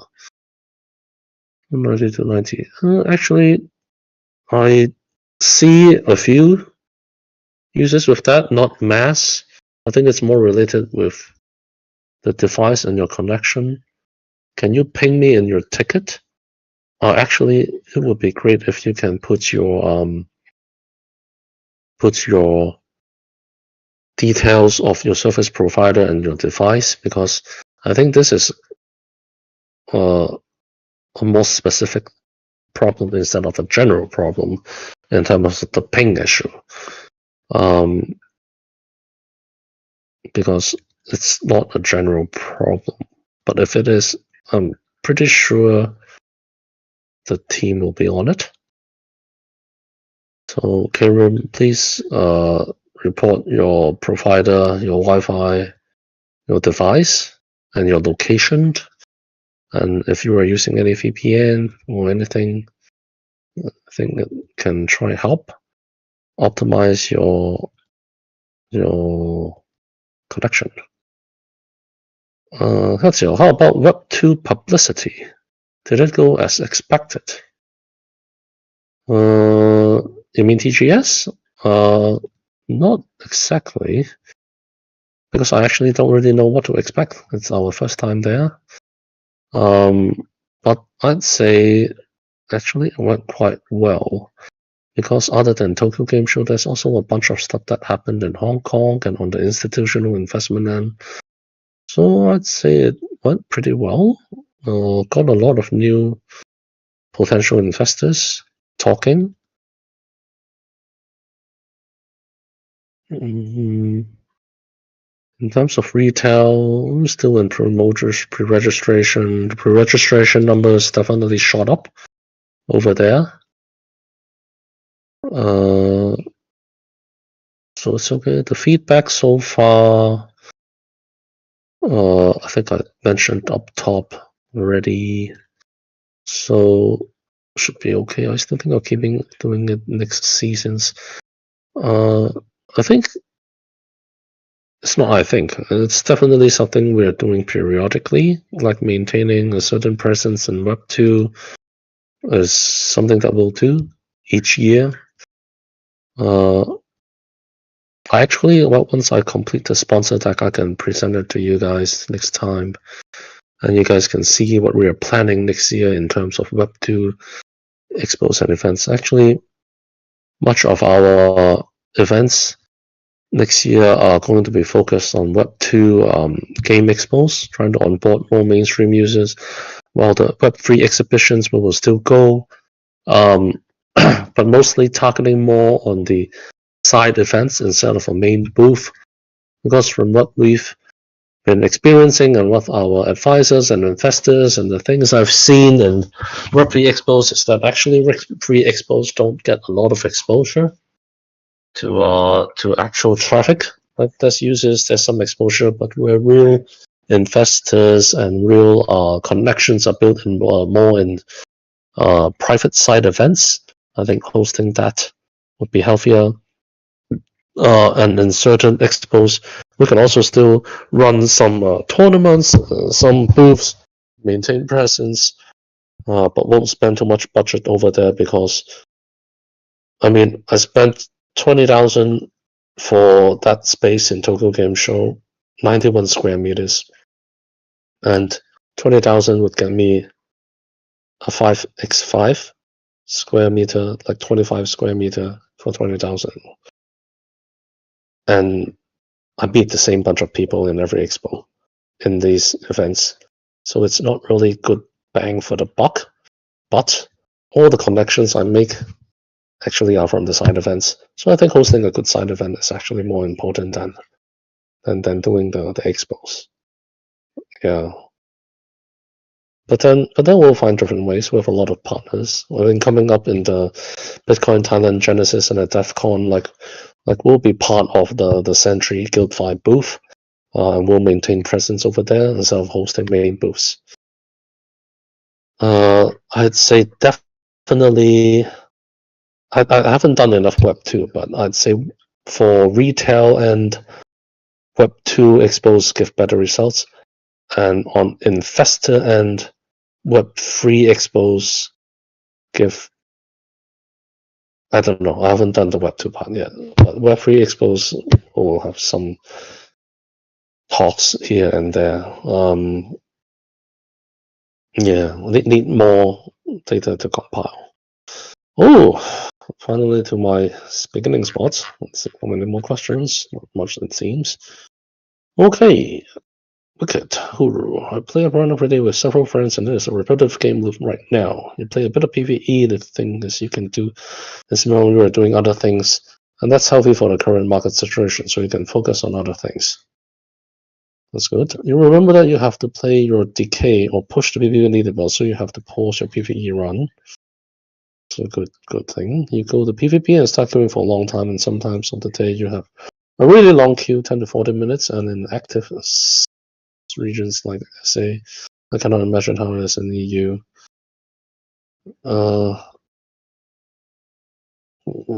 Meanwhile, you wait PvP queue, losing progression in PvE and you want to be efficient these days, your time spent with free games, and also vice versa. If you're playing PvE, you're not in PvQ, so we're splitting to half that already low player base we have. Solution: let us to play PvE, meanwhile we wait games in PvP. Huh. Let me send that to LoreKeeper. I know it's hard. It's probably hard to achieve, but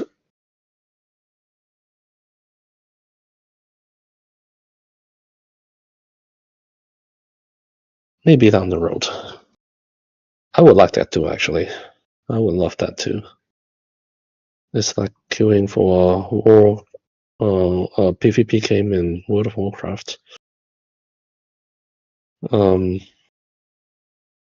Definitely tough to implement, but I think quite worth it. Quite worth it, actually. But have to handle the upgrades, because you may be upgrading your apostles midway and maybe some loopholes there, but I think I certainly like this idea too. Wicked. Okay, and then there's Don't Ping Me. Are there any plans to make APRS pump? Ideal price $1. I would still put it around 1. Yeah. Any plans to make APRS pump? Yeah, mobile game launch.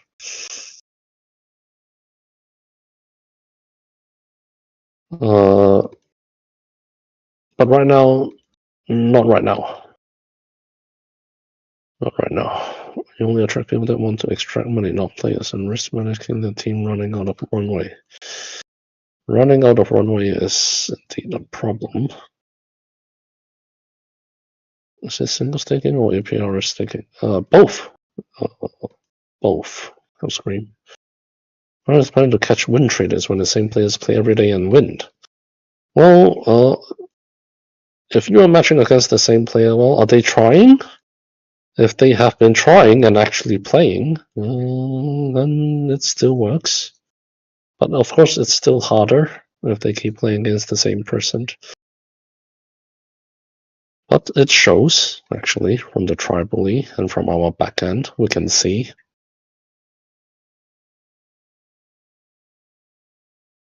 Time-based staking with competitor increases consistency stake, with points decaying linearly and reducing when it's available to one stake. Some example in another DeFi. Oh, let me send that to LoreKeeper. But I think it's a bit too late to change the model, though. I think we can try to give suggestions after the initial model is out. I mean, it's easy to suggest different solutions, but it's harder to pivot from the existing. But if we can give suggestions that pivot from the existing, that will be great. So trying to add ways on the existing staking or VIP system that you see coming up would be ideal. Question from Gundokuno: will we introduce bounty for planet to increase the demand and price of the planet? I think the campaign coming up on my end will help solve this. Actually, no need for planet bounty. When will the boot mascot come? I think right now the team is more excited in another mascot entirely instead of the boot mascot, but we can also. I would love that. Not anytime soon. Our team is quite busy these days handling some stuff. The amount of you guys take to distribute the rewards from season and events is a lot. The amount of time you guys take to distribute the rewards from season and events is a lot. Normally, it would be 2 weeks from the season end. It's only the recent It's only the recent star distribution that takes longer. But normally it's 2 weeks, which I think is alright. So the real deal is because that season was a mess. We had a lot of hackers. Once it's taking too long, and will the next season have better delivering time? Well, hopefully we can stick back to the 2-week thingy after season ends, which I foresee would be like that. Can you guys make PvE apostles or sea planets shareable between any other NFT planets on the same account? So they don't need them first. Not really. That seems to encourage more trading. Isn't it PvE apostles or sea planets shareable? Actually, you can still use it, if I'm not mistaken. Like, if you play an account, and then you suddenly buy an NFT planet, you can actually use the same seed apostles in the NFT planet, if I'm not mistaken. Correct me if I'm wrong. But within the same account, the PvE apostles from the initial seed planets is shareable. You just have to exit the dungeon run. Exit the seed planet dungeon run, select your NFT planet, and go into the dungeon, and you can utilize those initial seed planets apostles, actually. I think your seed planet apostles may still be stuck in that dungeon run, that's why you can't use them on your NFT planet.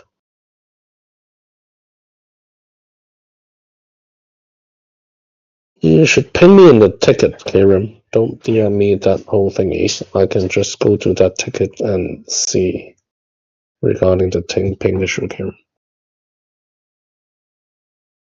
Take away for questions.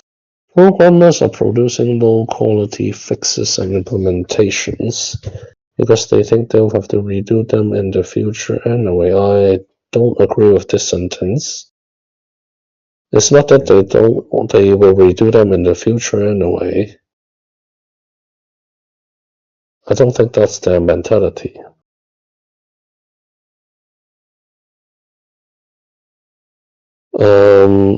The programmers are thinking about the picture as a whole. If they spend time to fix it every patch and then going out, then it would be disastrous for their time because of their low quality, if you think it further that way. If their ability and their time is like that, then of course they should choose the previous, because if they do so, then the game delay will be even longer. Shouldn't it be they pick that the mobile launch not delay? And of course, the ultimate goal was for hire better programmers, which we have put on, but takes time. And I don't think they are low quality. I think it's just that they are doing multiple things at once. So on the user experience end, it feels slower.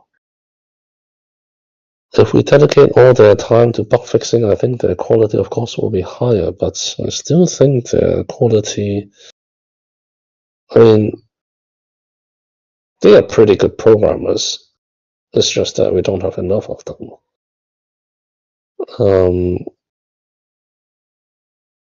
So again, doing multiple things at once. If you want better user experience, they will all focus over there, which is very much like the PvP phase in December and January. But that is also the phase that caused delay in other stuff. So it's always a pick.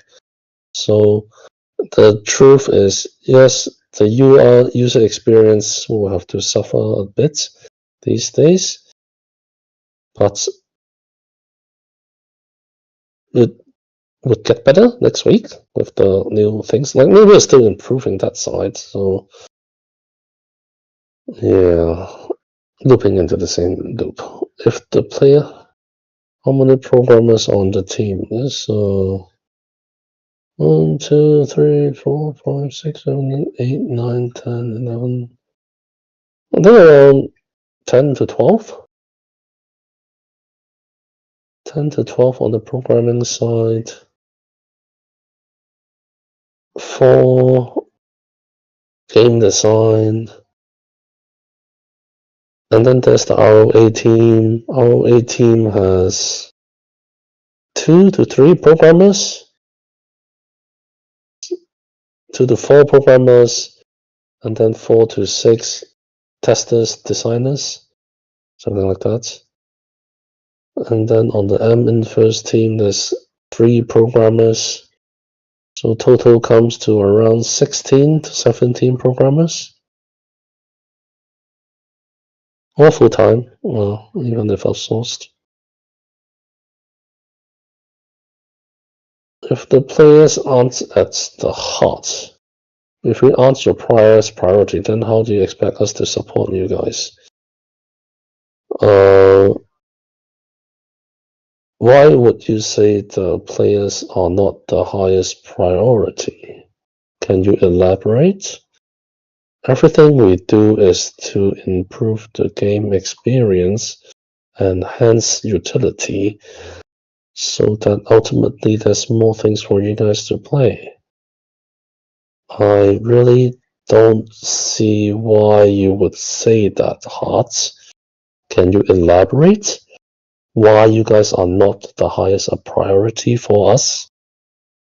If that is a project, then that project should suck or rock. Please elaborate. We're struggling to change programmers' mindset to put players as their top priority. Thus, quality continues to suffer.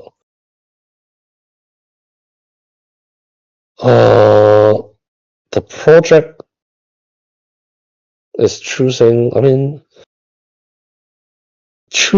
a player's immediate short-term concerns over the long-term concerns of a player's priority is bad.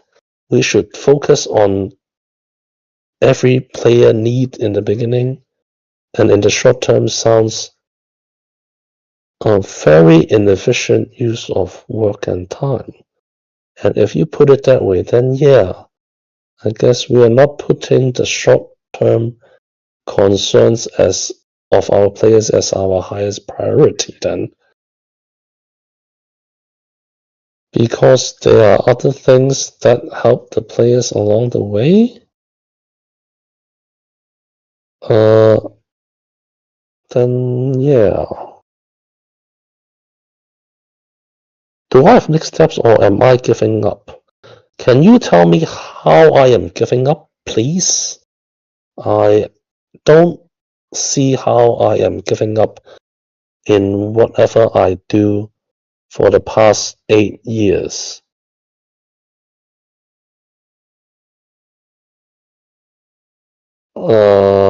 Yes, I have next steps, which I labeled quite clearly, but they don't seem to be steps to you. Would love to know why.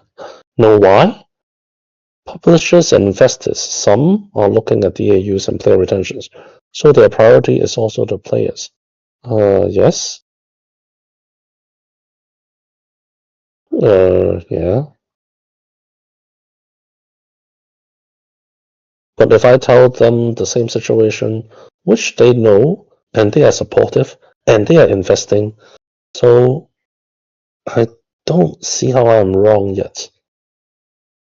If you can't convince programmers for the player's angle, I'd say all our programmers are also focused on players. If not, what the heck are they doing? What do you mean using publishers and investors as a rationale? What are they prioritizing for the publishers and investors? And not the players right now that you see. Game launch times?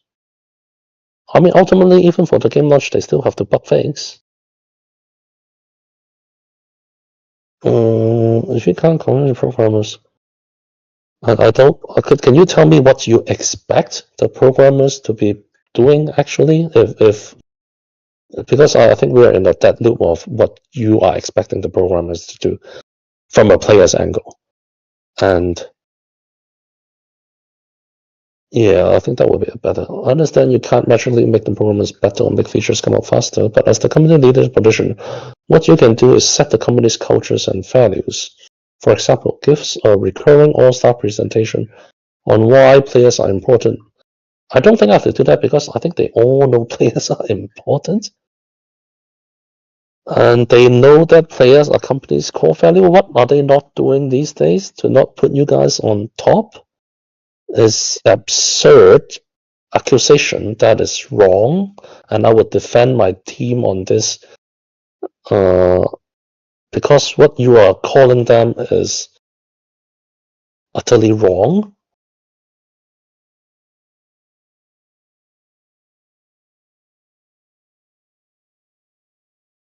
But then I think I know what you're getting at. I'll probably cut out all your emotions and derogatory terms and let them know how important it is that we try to do things together and on time, which I usually periodically do it with them. Not the past month though, I've been too busy with Token and TGS, but I can certainly encourage and let them know what's happening. One who thinks all the problems overnight. I don't think any problem in this world can be fixed overnight. But in the long term, this will be one of the best investments you'll ever make. Not sure what you're saying in the last sentence. Keep typing hard. Okay, Phil, what is your plan for Star NFT that is likely not going to be bridged for Ronin? To Ronin. I might exit crypto or already forgotten the wallet seed phrase. Will someone be able to get their own constellation with only one star? I think this thing we better ask LoreKeeper.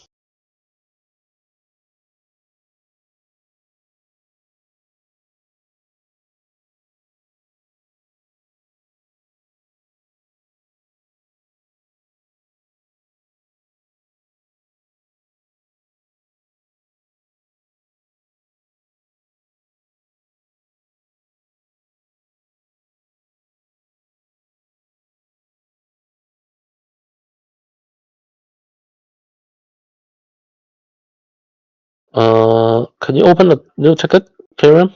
And then DM me, ping me in there, and add the details. Don't put the whole message in there. Just get the details regarding your system would do. VMX refer to being able to share the apostles earned PvE from one planet to another. Currently, only the planet who earned another apostle can use it in PvP and PvP. But I thought if they exit the dungeon, wait, it's really being able to share the from one planet to another. The only way is for them to mint it into NFT and put it back in, you say? I was under the impression that as long as those apostles from one planet exit the dungeon, they would be able to put it back in. If that's not the case, then let me ask LoreKeeper.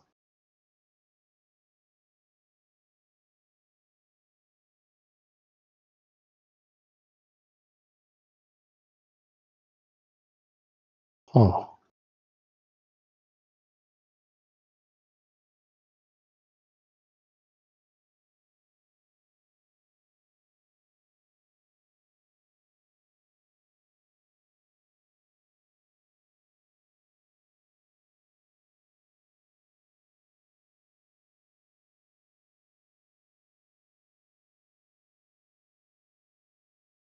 Awesome.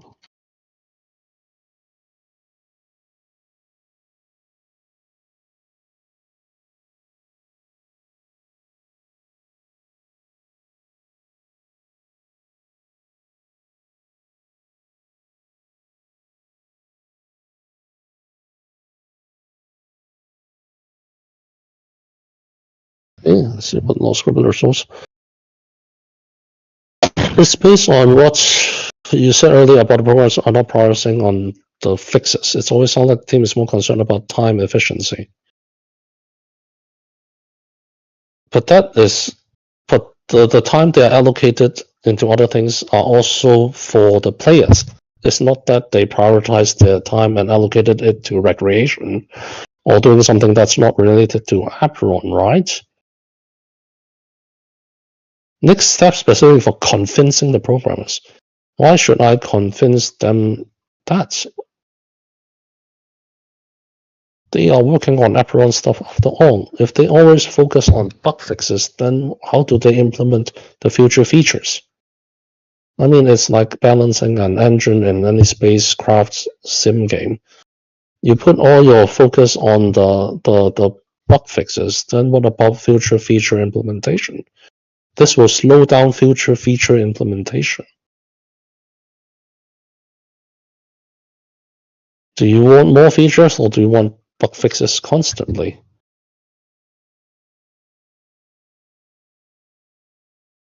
So I don't feel like we are the priority. The game is very buggy and frustrating to play. I feel less motivated to play every time I keep running into the same bug. Then you can take a break and play another game, perhaps, and come back in a week.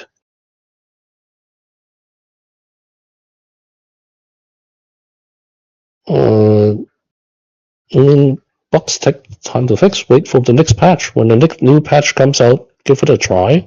If the bug is persistent, and report it, and wait for the next patch would be a healthier way to play.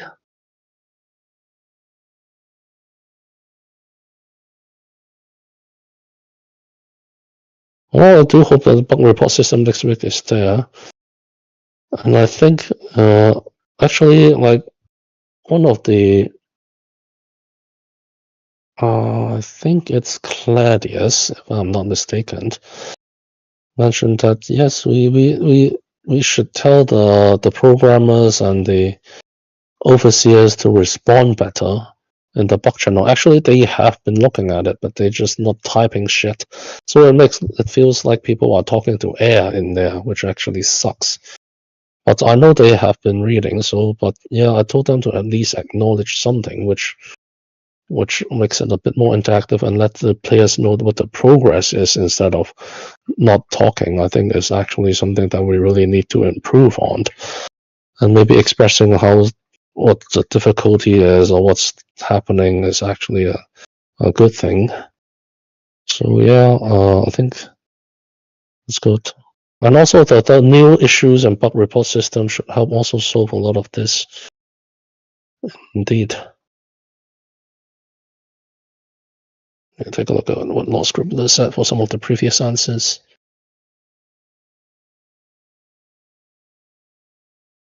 Okay, regarding the decay system. Okay, let me read first. Well, for your player base, basically more than half of you only play PvE right now without new user. We must switch to connecting to more should improve with more players. With enough players, we will have to set feedback to the event mode as Orange proposed at first. Certain time frame. Maybe we can do this. Oh, interesting approach. Okay, so what LoreKeeper said is regarding the decay system is that the decay happens to everyone, so it should be fair for everyone. And the most important thing is for fewer player base, the ultimate solution for fewer player base, even if it comes to a Web 2 problem, he says, is that we can change it to a more period-specific option instead of like a permanently open feature. So it's quite drastic. So they open only on weekends, for example, or they only on certain time periods each day. This will force all players to play within that time frame. But this is probably one of the fail-safe solutions. Ultimately, the team believes with the mobile user acquisition phase and the campaigns running, we should be able to acquire enough users so that queue time should not be a problem. I can't say that the same for the EU server, though. Let me ask him, what about the EU server?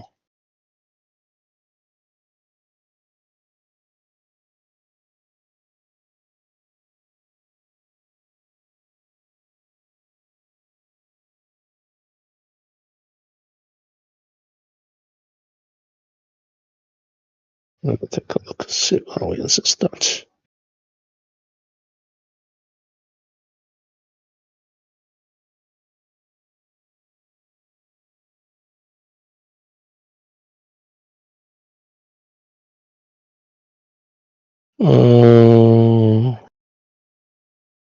Okay.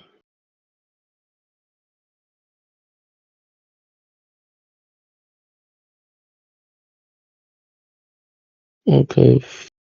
Well, Phil, sadly, there are no plans yet for how to treat the people who forgot about their stars. But we still haven't closed the bridge yet, so they can still bridge. But what happens if we burn it? Will they be unable to collect and finish the star? Have to see what they are planning. I mean, there's always the option to count the star out and then still activate the constellation, and then that way they can still benefit from it. But what are the requirements or things for this to be in place? Then probably we'll need more rules and regulations, which I think the design team don't have time to plan on this yet. If you have a good suggestion, please feel free to go so, Phil. Oh, okay.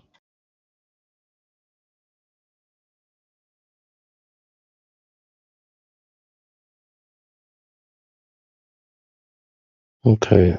For the apostle thingy, only NFT apostles have the ability to be utilized by multiple planets.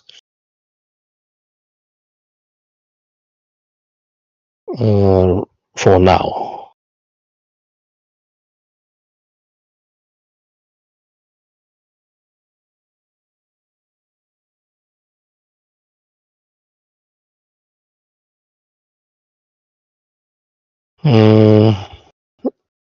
For the EU situation, ultimately, if we really can't find enough uses, then the easiest solution would be just close it off first. That's what LoreKeeper says. Until we find more users to open it up over there.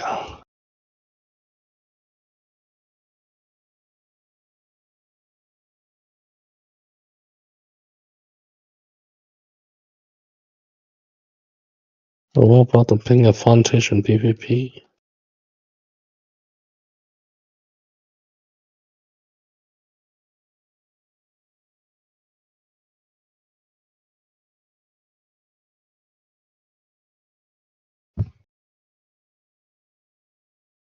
Okay.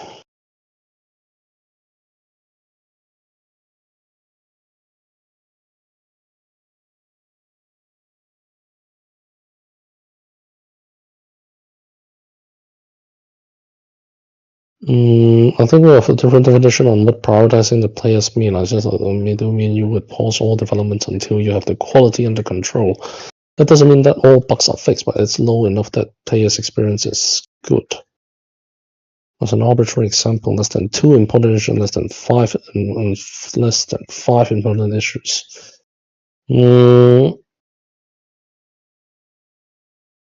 Well, I think coming next week, we are certainly putting more resources into these bug fixes and everything.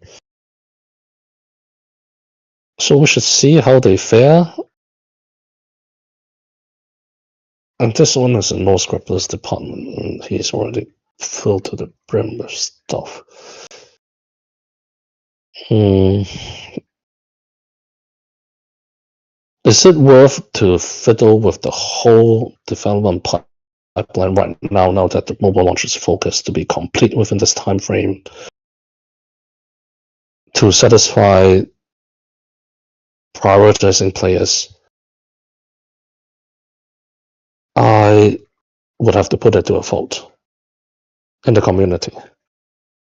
If this is the priority to shift the pipeline such that we will affect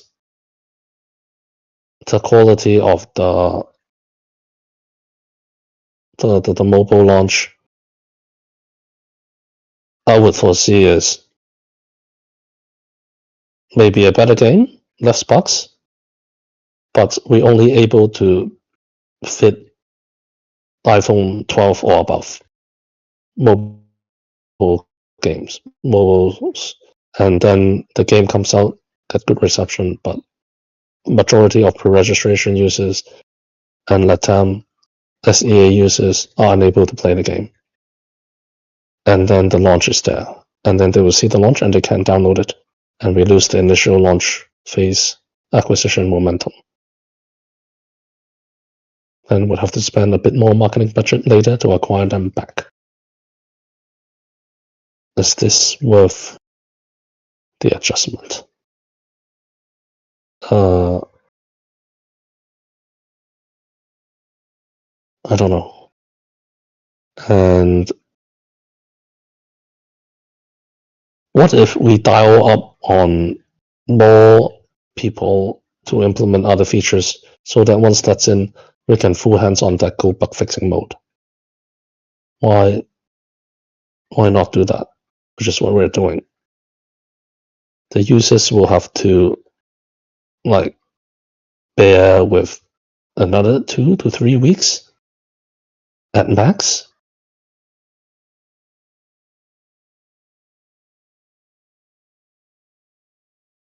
From a leadership position and from an overall ecosystem position, I still don't see why your proposal is a better one compared to the existing. The immediate benefits versus the long term for these 3 weeks, just far outweighs improving this experience within these 3 weeks. And the amount of effort I needed to argue with LoreMaster and LoreKeeper for this will probably cause emotional issues for the team because they are already emotional as shit. And they will probably take 2 days to 1 week to digest it, which means lower efficiency for a week. Yeah, no, I don't think we need a vote on this.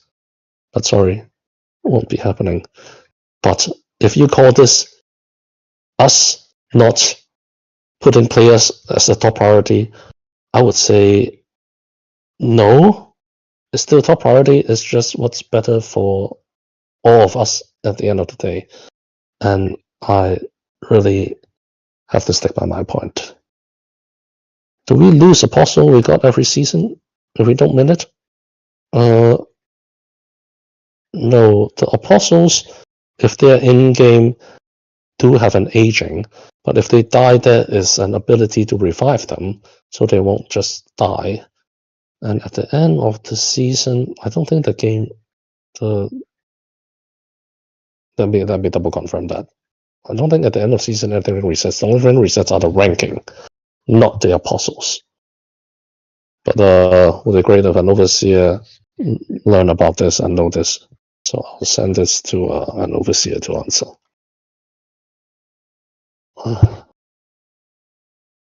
Minting does go up exponentially per season. But after the season, your Apostle should still be there and you can mint it then. You can continue upgrading it, if my understanding is correct. But let's let an overseer confirm with the design and programming team on this one. BMX300XMP. I mean, if you buy an NFT planet, you need to start over with 4 Apostles IV10. Losing previous progress in terms of, yes, I think, yeah, that is a sucky thing. I think there are certain Fiat Web2 features down the road that we can implement to help them move over, but I think this is also one of the things that right now the features are not implemented.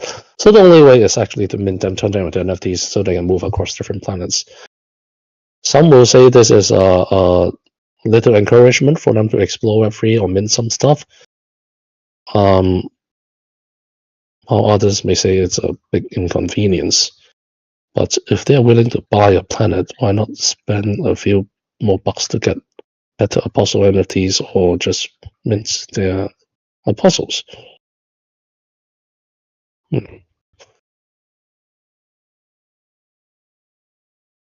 Those are apostle pharmacy planners. Yes, I understand now.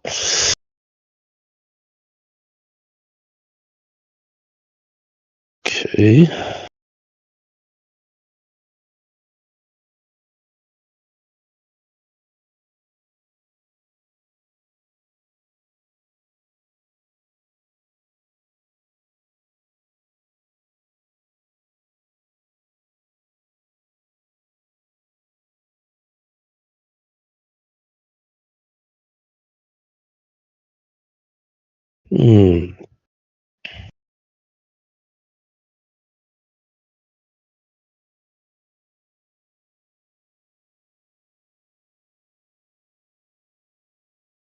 Yeah, I think we need a Web2 apostle transfer ticket or some sort of thingy that we can do with APRM or NMS.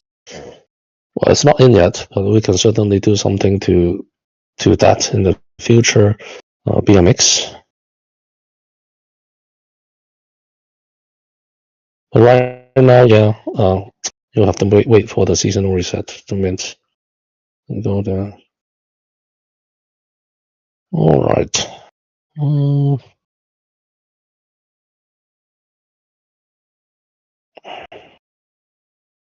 Okay, I see hot typing. Let's wait for hot.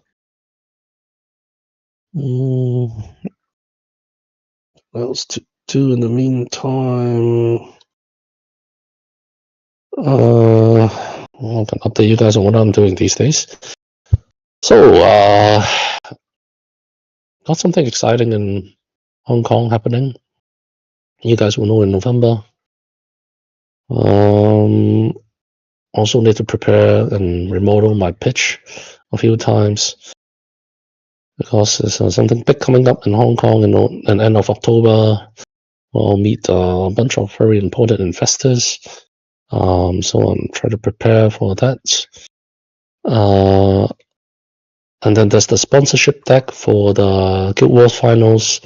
It's not finalized yet. I repeat, it is not finalized yet, but it should be April next year in the Web3 Festival, where we'll be co-hosting it with Gather and Talon.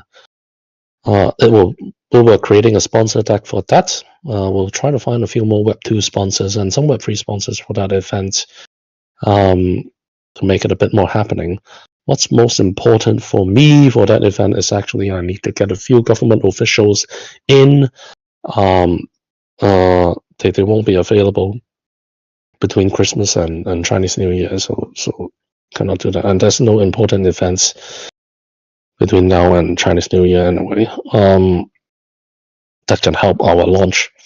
So we'll put it there. I understand it's not ideal, but it's a big budget. I really want to use it to maximum effect. But the finalization, please. I think we will finalize and confirm it in November. Because we have to lock in some officials' times and everything and get the sponsor deck out. The sponsor deck does not only include the AGW Guild Wars, but it also includes the 2025 merchandise list. I really want to do like a Ronin and Friends or like Dude and Friends kind of IP thingy, because I can make plushies very cheap and stuff. So I can do that and make it like a Lion and Friends series MIDI stuff. I actually want to line up with Pudgy as well. Hopefully Froggy can help me with that. To do something like that. But of course, we'll probably need a better token chart and more users to have more bargaining power by the time we do that. But I'm pretty confident we would have that early next year. And then we can plan something like that from the Web3 IPs that are actually cuter and better. That's something. And then the expos, also finding some more sponsors. I do this mainly because I see all these Web3 event sponsor decks that's gross, because they charge a ridiculous amount of price for ridiculously little, and there are actually so many people paying for it. It's sad.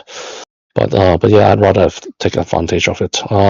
So trying to create a sponsor deck, but one that's not as gross as those crazy event organizers in crypto. It's just too greedy. But I'll make a pretty decent one. And then the updated deck, and then there's the sponsor deck, and to prepare for the pitch, and then publisher model, and there's some events coming up as well. Bitcoin Thailand Genesis, DEFCON, I'll do that one.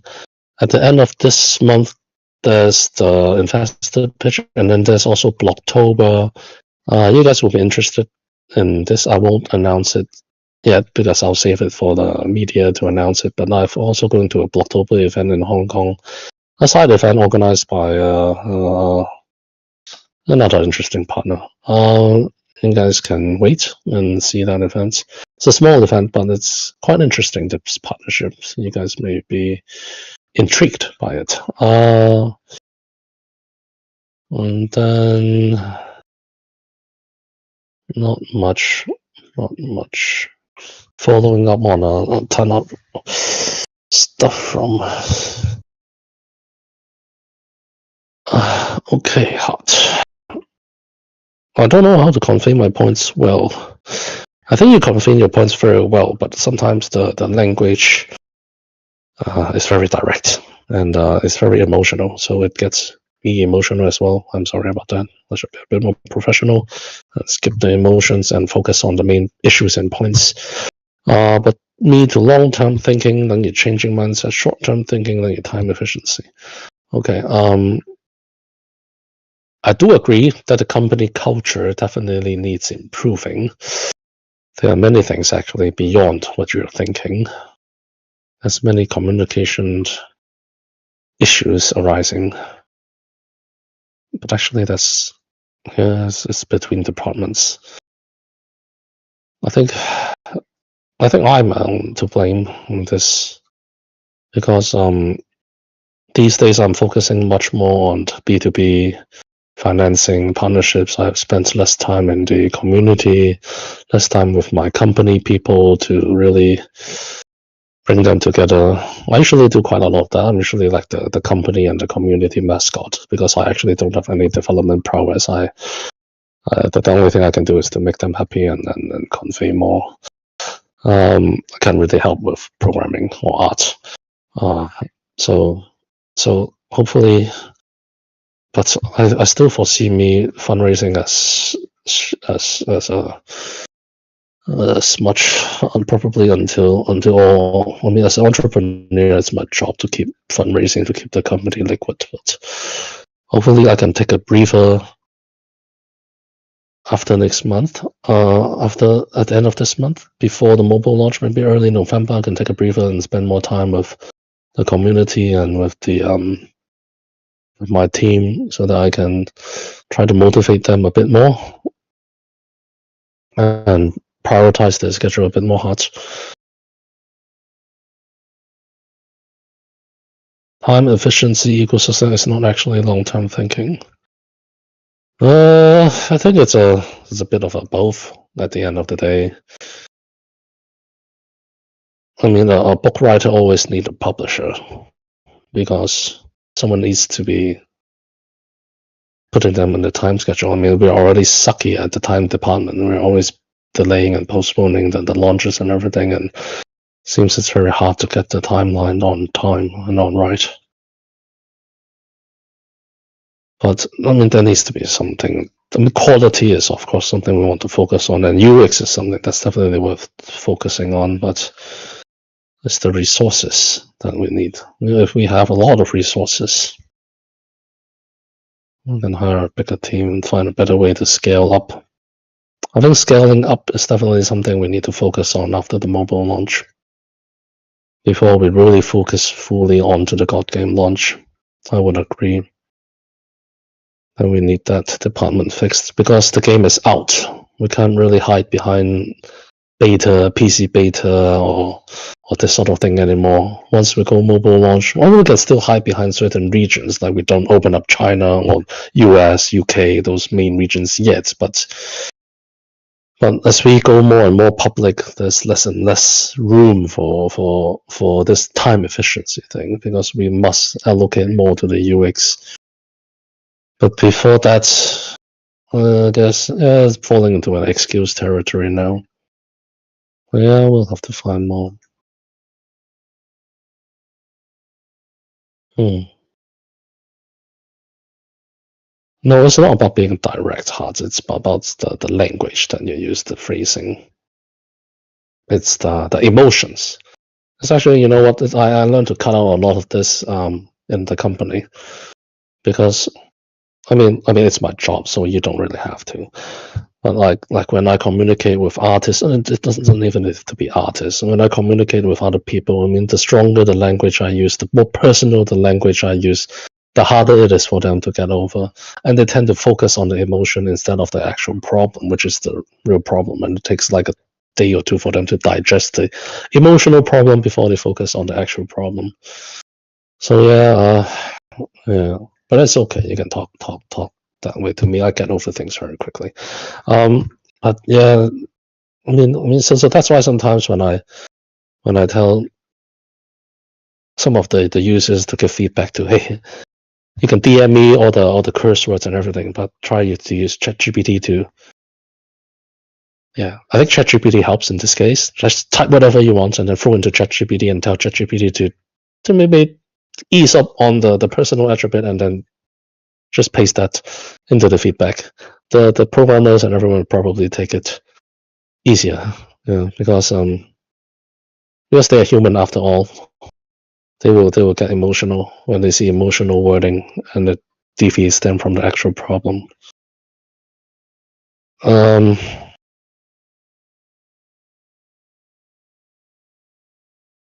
Sorry, Heart, I love you.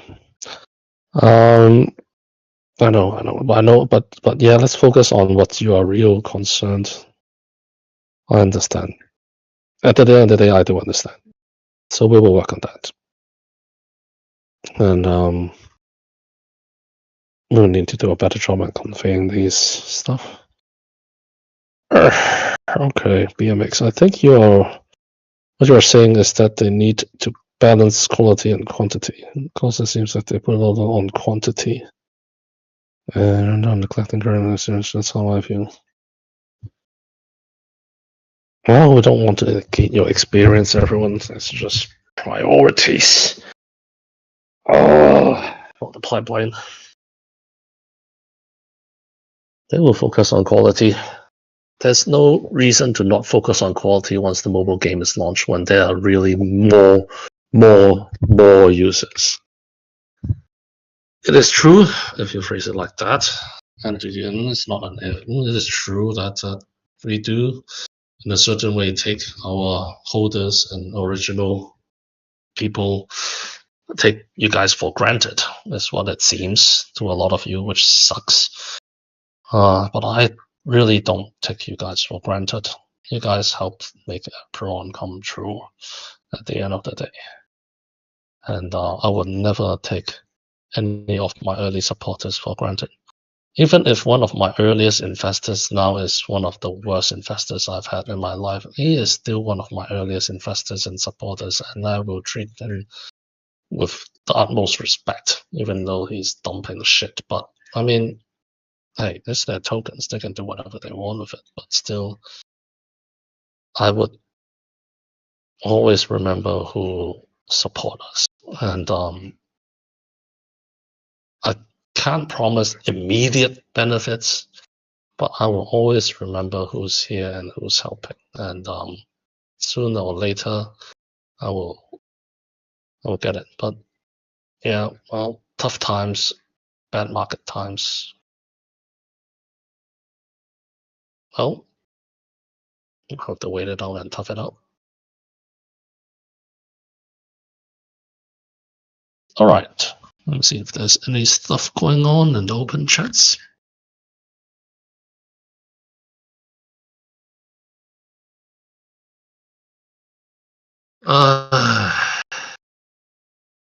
Fuck you, Phil. How does one of the OGs, man? It's the machine. Of course we love him. He's insane if you forgot in terms of his ability. So it does pain me to see him being so emotional and disheartened by the recent developments. But at the end of the day, I wouldn't be emotional if I don't care about him or you guys. I get emotional because I care about you fuckers too. Okay? Alright, let's see if there's any actual of quality and substance.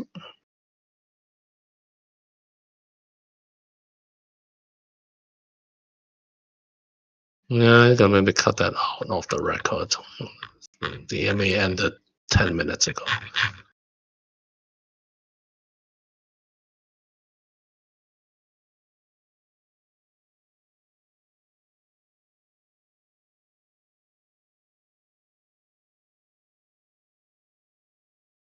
Alright, good night, Hellscream.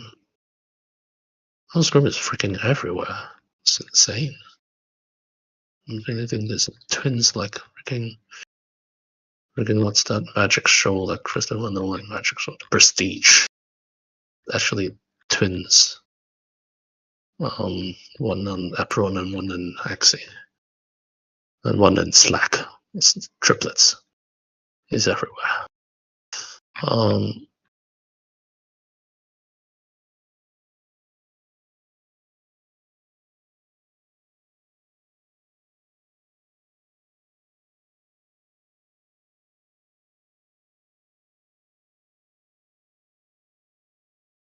So I don't think many people read those YouTube links. Okay, let's take a look. Don't get me wrong, the PBR wrong. This particularly most places don't take that way, and that's why around less than 200 daily active users right now. We have more, but it's just most active users are playing PvE. Actually, more than half of them are playing PvE.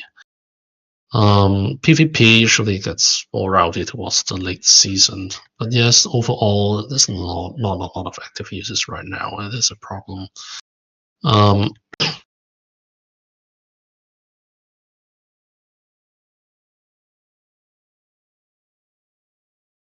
But I honestly don't think this will be a problem of the mobile launch. Because at least in the initial phase of the mobile launch, we have quite a big campaign and plan to acquire users. So should be alright initially. And it should kickstart a lot of the ecosystem. Let's see. If there are no much other questions, then I'll end it and get back to my pitch and decks and the remaining contacts I have from the Tokyo Game Show. And who can...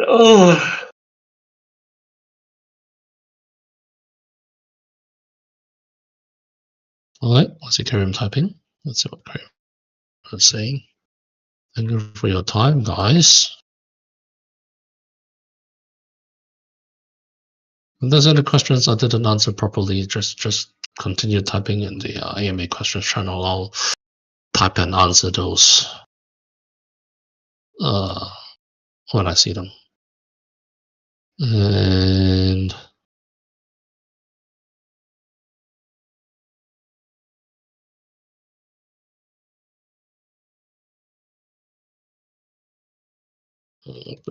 to be sure I heard it right earlier, you guys are working on a better bot, right? Two things. In terms of the bot, there are two implementation phases. So for one, for the new users, I actually was hoping that we can match them with bots a bit more, at least until certain tiers, so that they actually have a higher win rate as they move up the ranks before they get to fight more real players. This is one thing.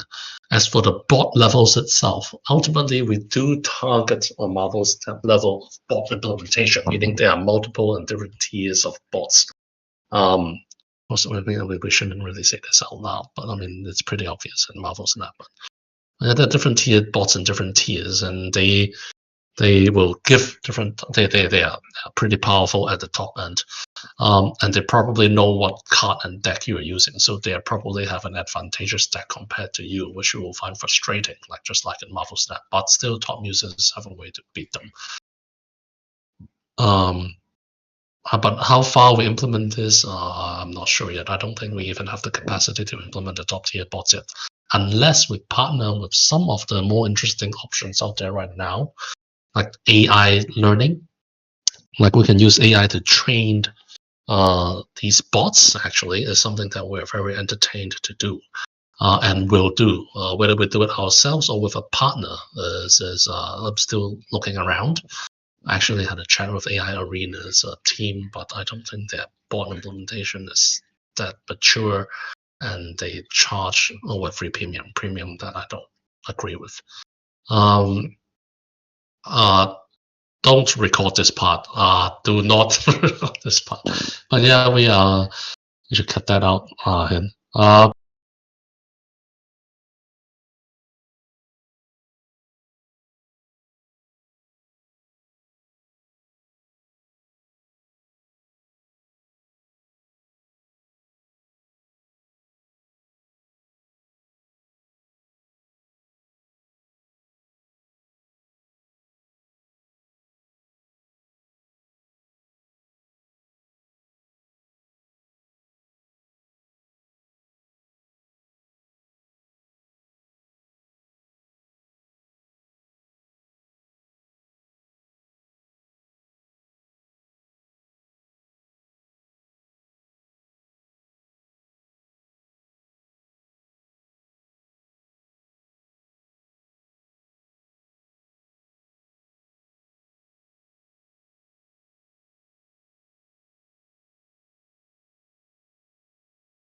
fixing bugs again, same problem. We have been talking about that the whole freaking night, so I won't be repeating the point. Okay. Will you make the PvE experience shorter?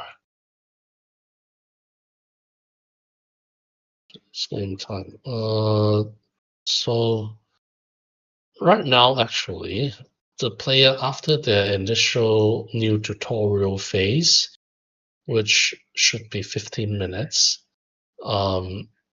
they will be able to go straight to the PvP if they wish to. There's that feature in. If there is so much liking in the PvP, I've always thought whether we should just make a PvP arena light version of Apple and you can just go there and play PvP. But from all the stats that we are seeing, though, those that go straight for PvP and there is still a minority of the users in here. But yes, I know appearance PvP is quite good and very appealing for those who like, but still stats show they should still play the PvE a bit more before they try their hand at PvP. Yeah, that's why the burning phone quick is something that we'll try to optimize, but I can almost be certain that after a while the phone will still freaking burned.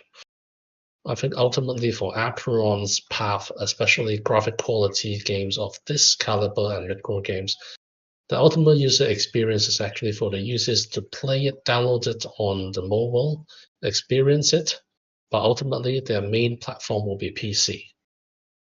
And they will use PC to play. Of course, when they are out, they can still play on their mobile, but we expect their users to use PC. If they play the game constantly on mobile, then they will have to adjust the graphics to the lowest possible thing. And there should be like mobile-friendly efficiency modes that we have. But yes, still will be burning though. That's not something that any quality graphic game can easily adjust. It depends. I'm still the kind of people when I lose, usually I think what I did wrong and try to beat again unless it's really impossible. I started playing, I was playing free and got to Divine, but I noticed that was impossible to beat with people anything like up for scholarship. Oh, that would be the role model path, Karen. But then yeah, you are Web3 fluent. So it will be easier for you. For Web2 who are not Web3 fluent, will need a bit more guidance to do so. Hopefully the battle pass can help with it. So don't remember all the grammar mistakes and everything. Sure, time there. Yeah, probably need to put something in the white paper. As we transform the white paper to more like a mini user guide and wiki, we should probably turn it to more infographic style and stuff so that users can have a better on-ramping and onboarding time. In a subtle way though. Can't throw NFTs and crypto in their face. Turn them off. Okay, any more questions? Sure.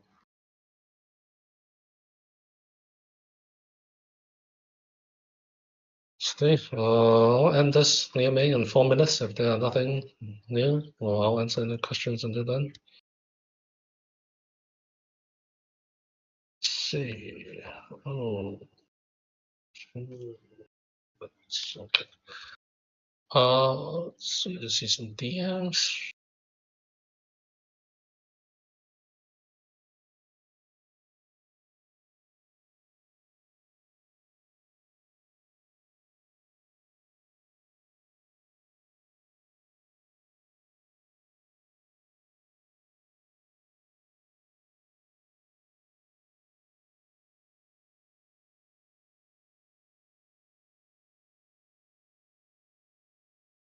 Let's see.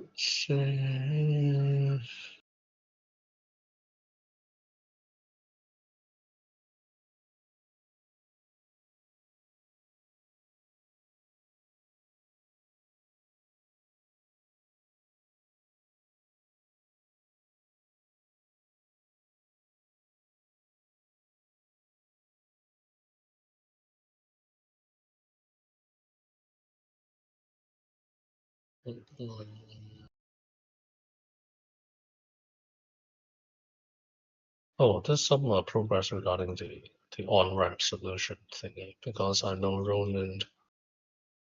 Wait, maybe I should not reveal it. Roland revealed their new on-ramp and thingy. Any of you heard of it? If not, then maybe I shouldn't say it. I'll leave it to them. Yeah. Well,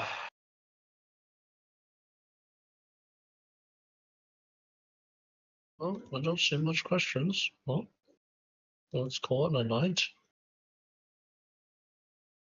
I'll be seeing you guys again, hopefully by the end of this month. We'll be calling drinks or something. This month. Yeah, calling drinks would be nice. There's an event on November 1 and 2, which I need to go. We'll put it on November 1 thing, so we can have calling drinks on November 2nd. Yeah. Something like that. Alright. I don't see any more questions. Alright. It's been a heavy AMA. And you guys are okay. Let's see how Mr. Black Tea responds. And then we'll continue responding him in the AMA or the Omega channel. Alright. Well, good one, guys. Thank you for staying here. Thank you for staying strong. And please please help give feedback and report to the new bug reporting thingy next week.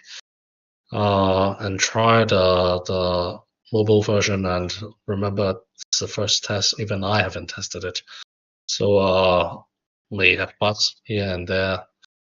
Try to remain calm and not destroy your own phone. And have a good one. Have a good day or good night, everybody. Until next time.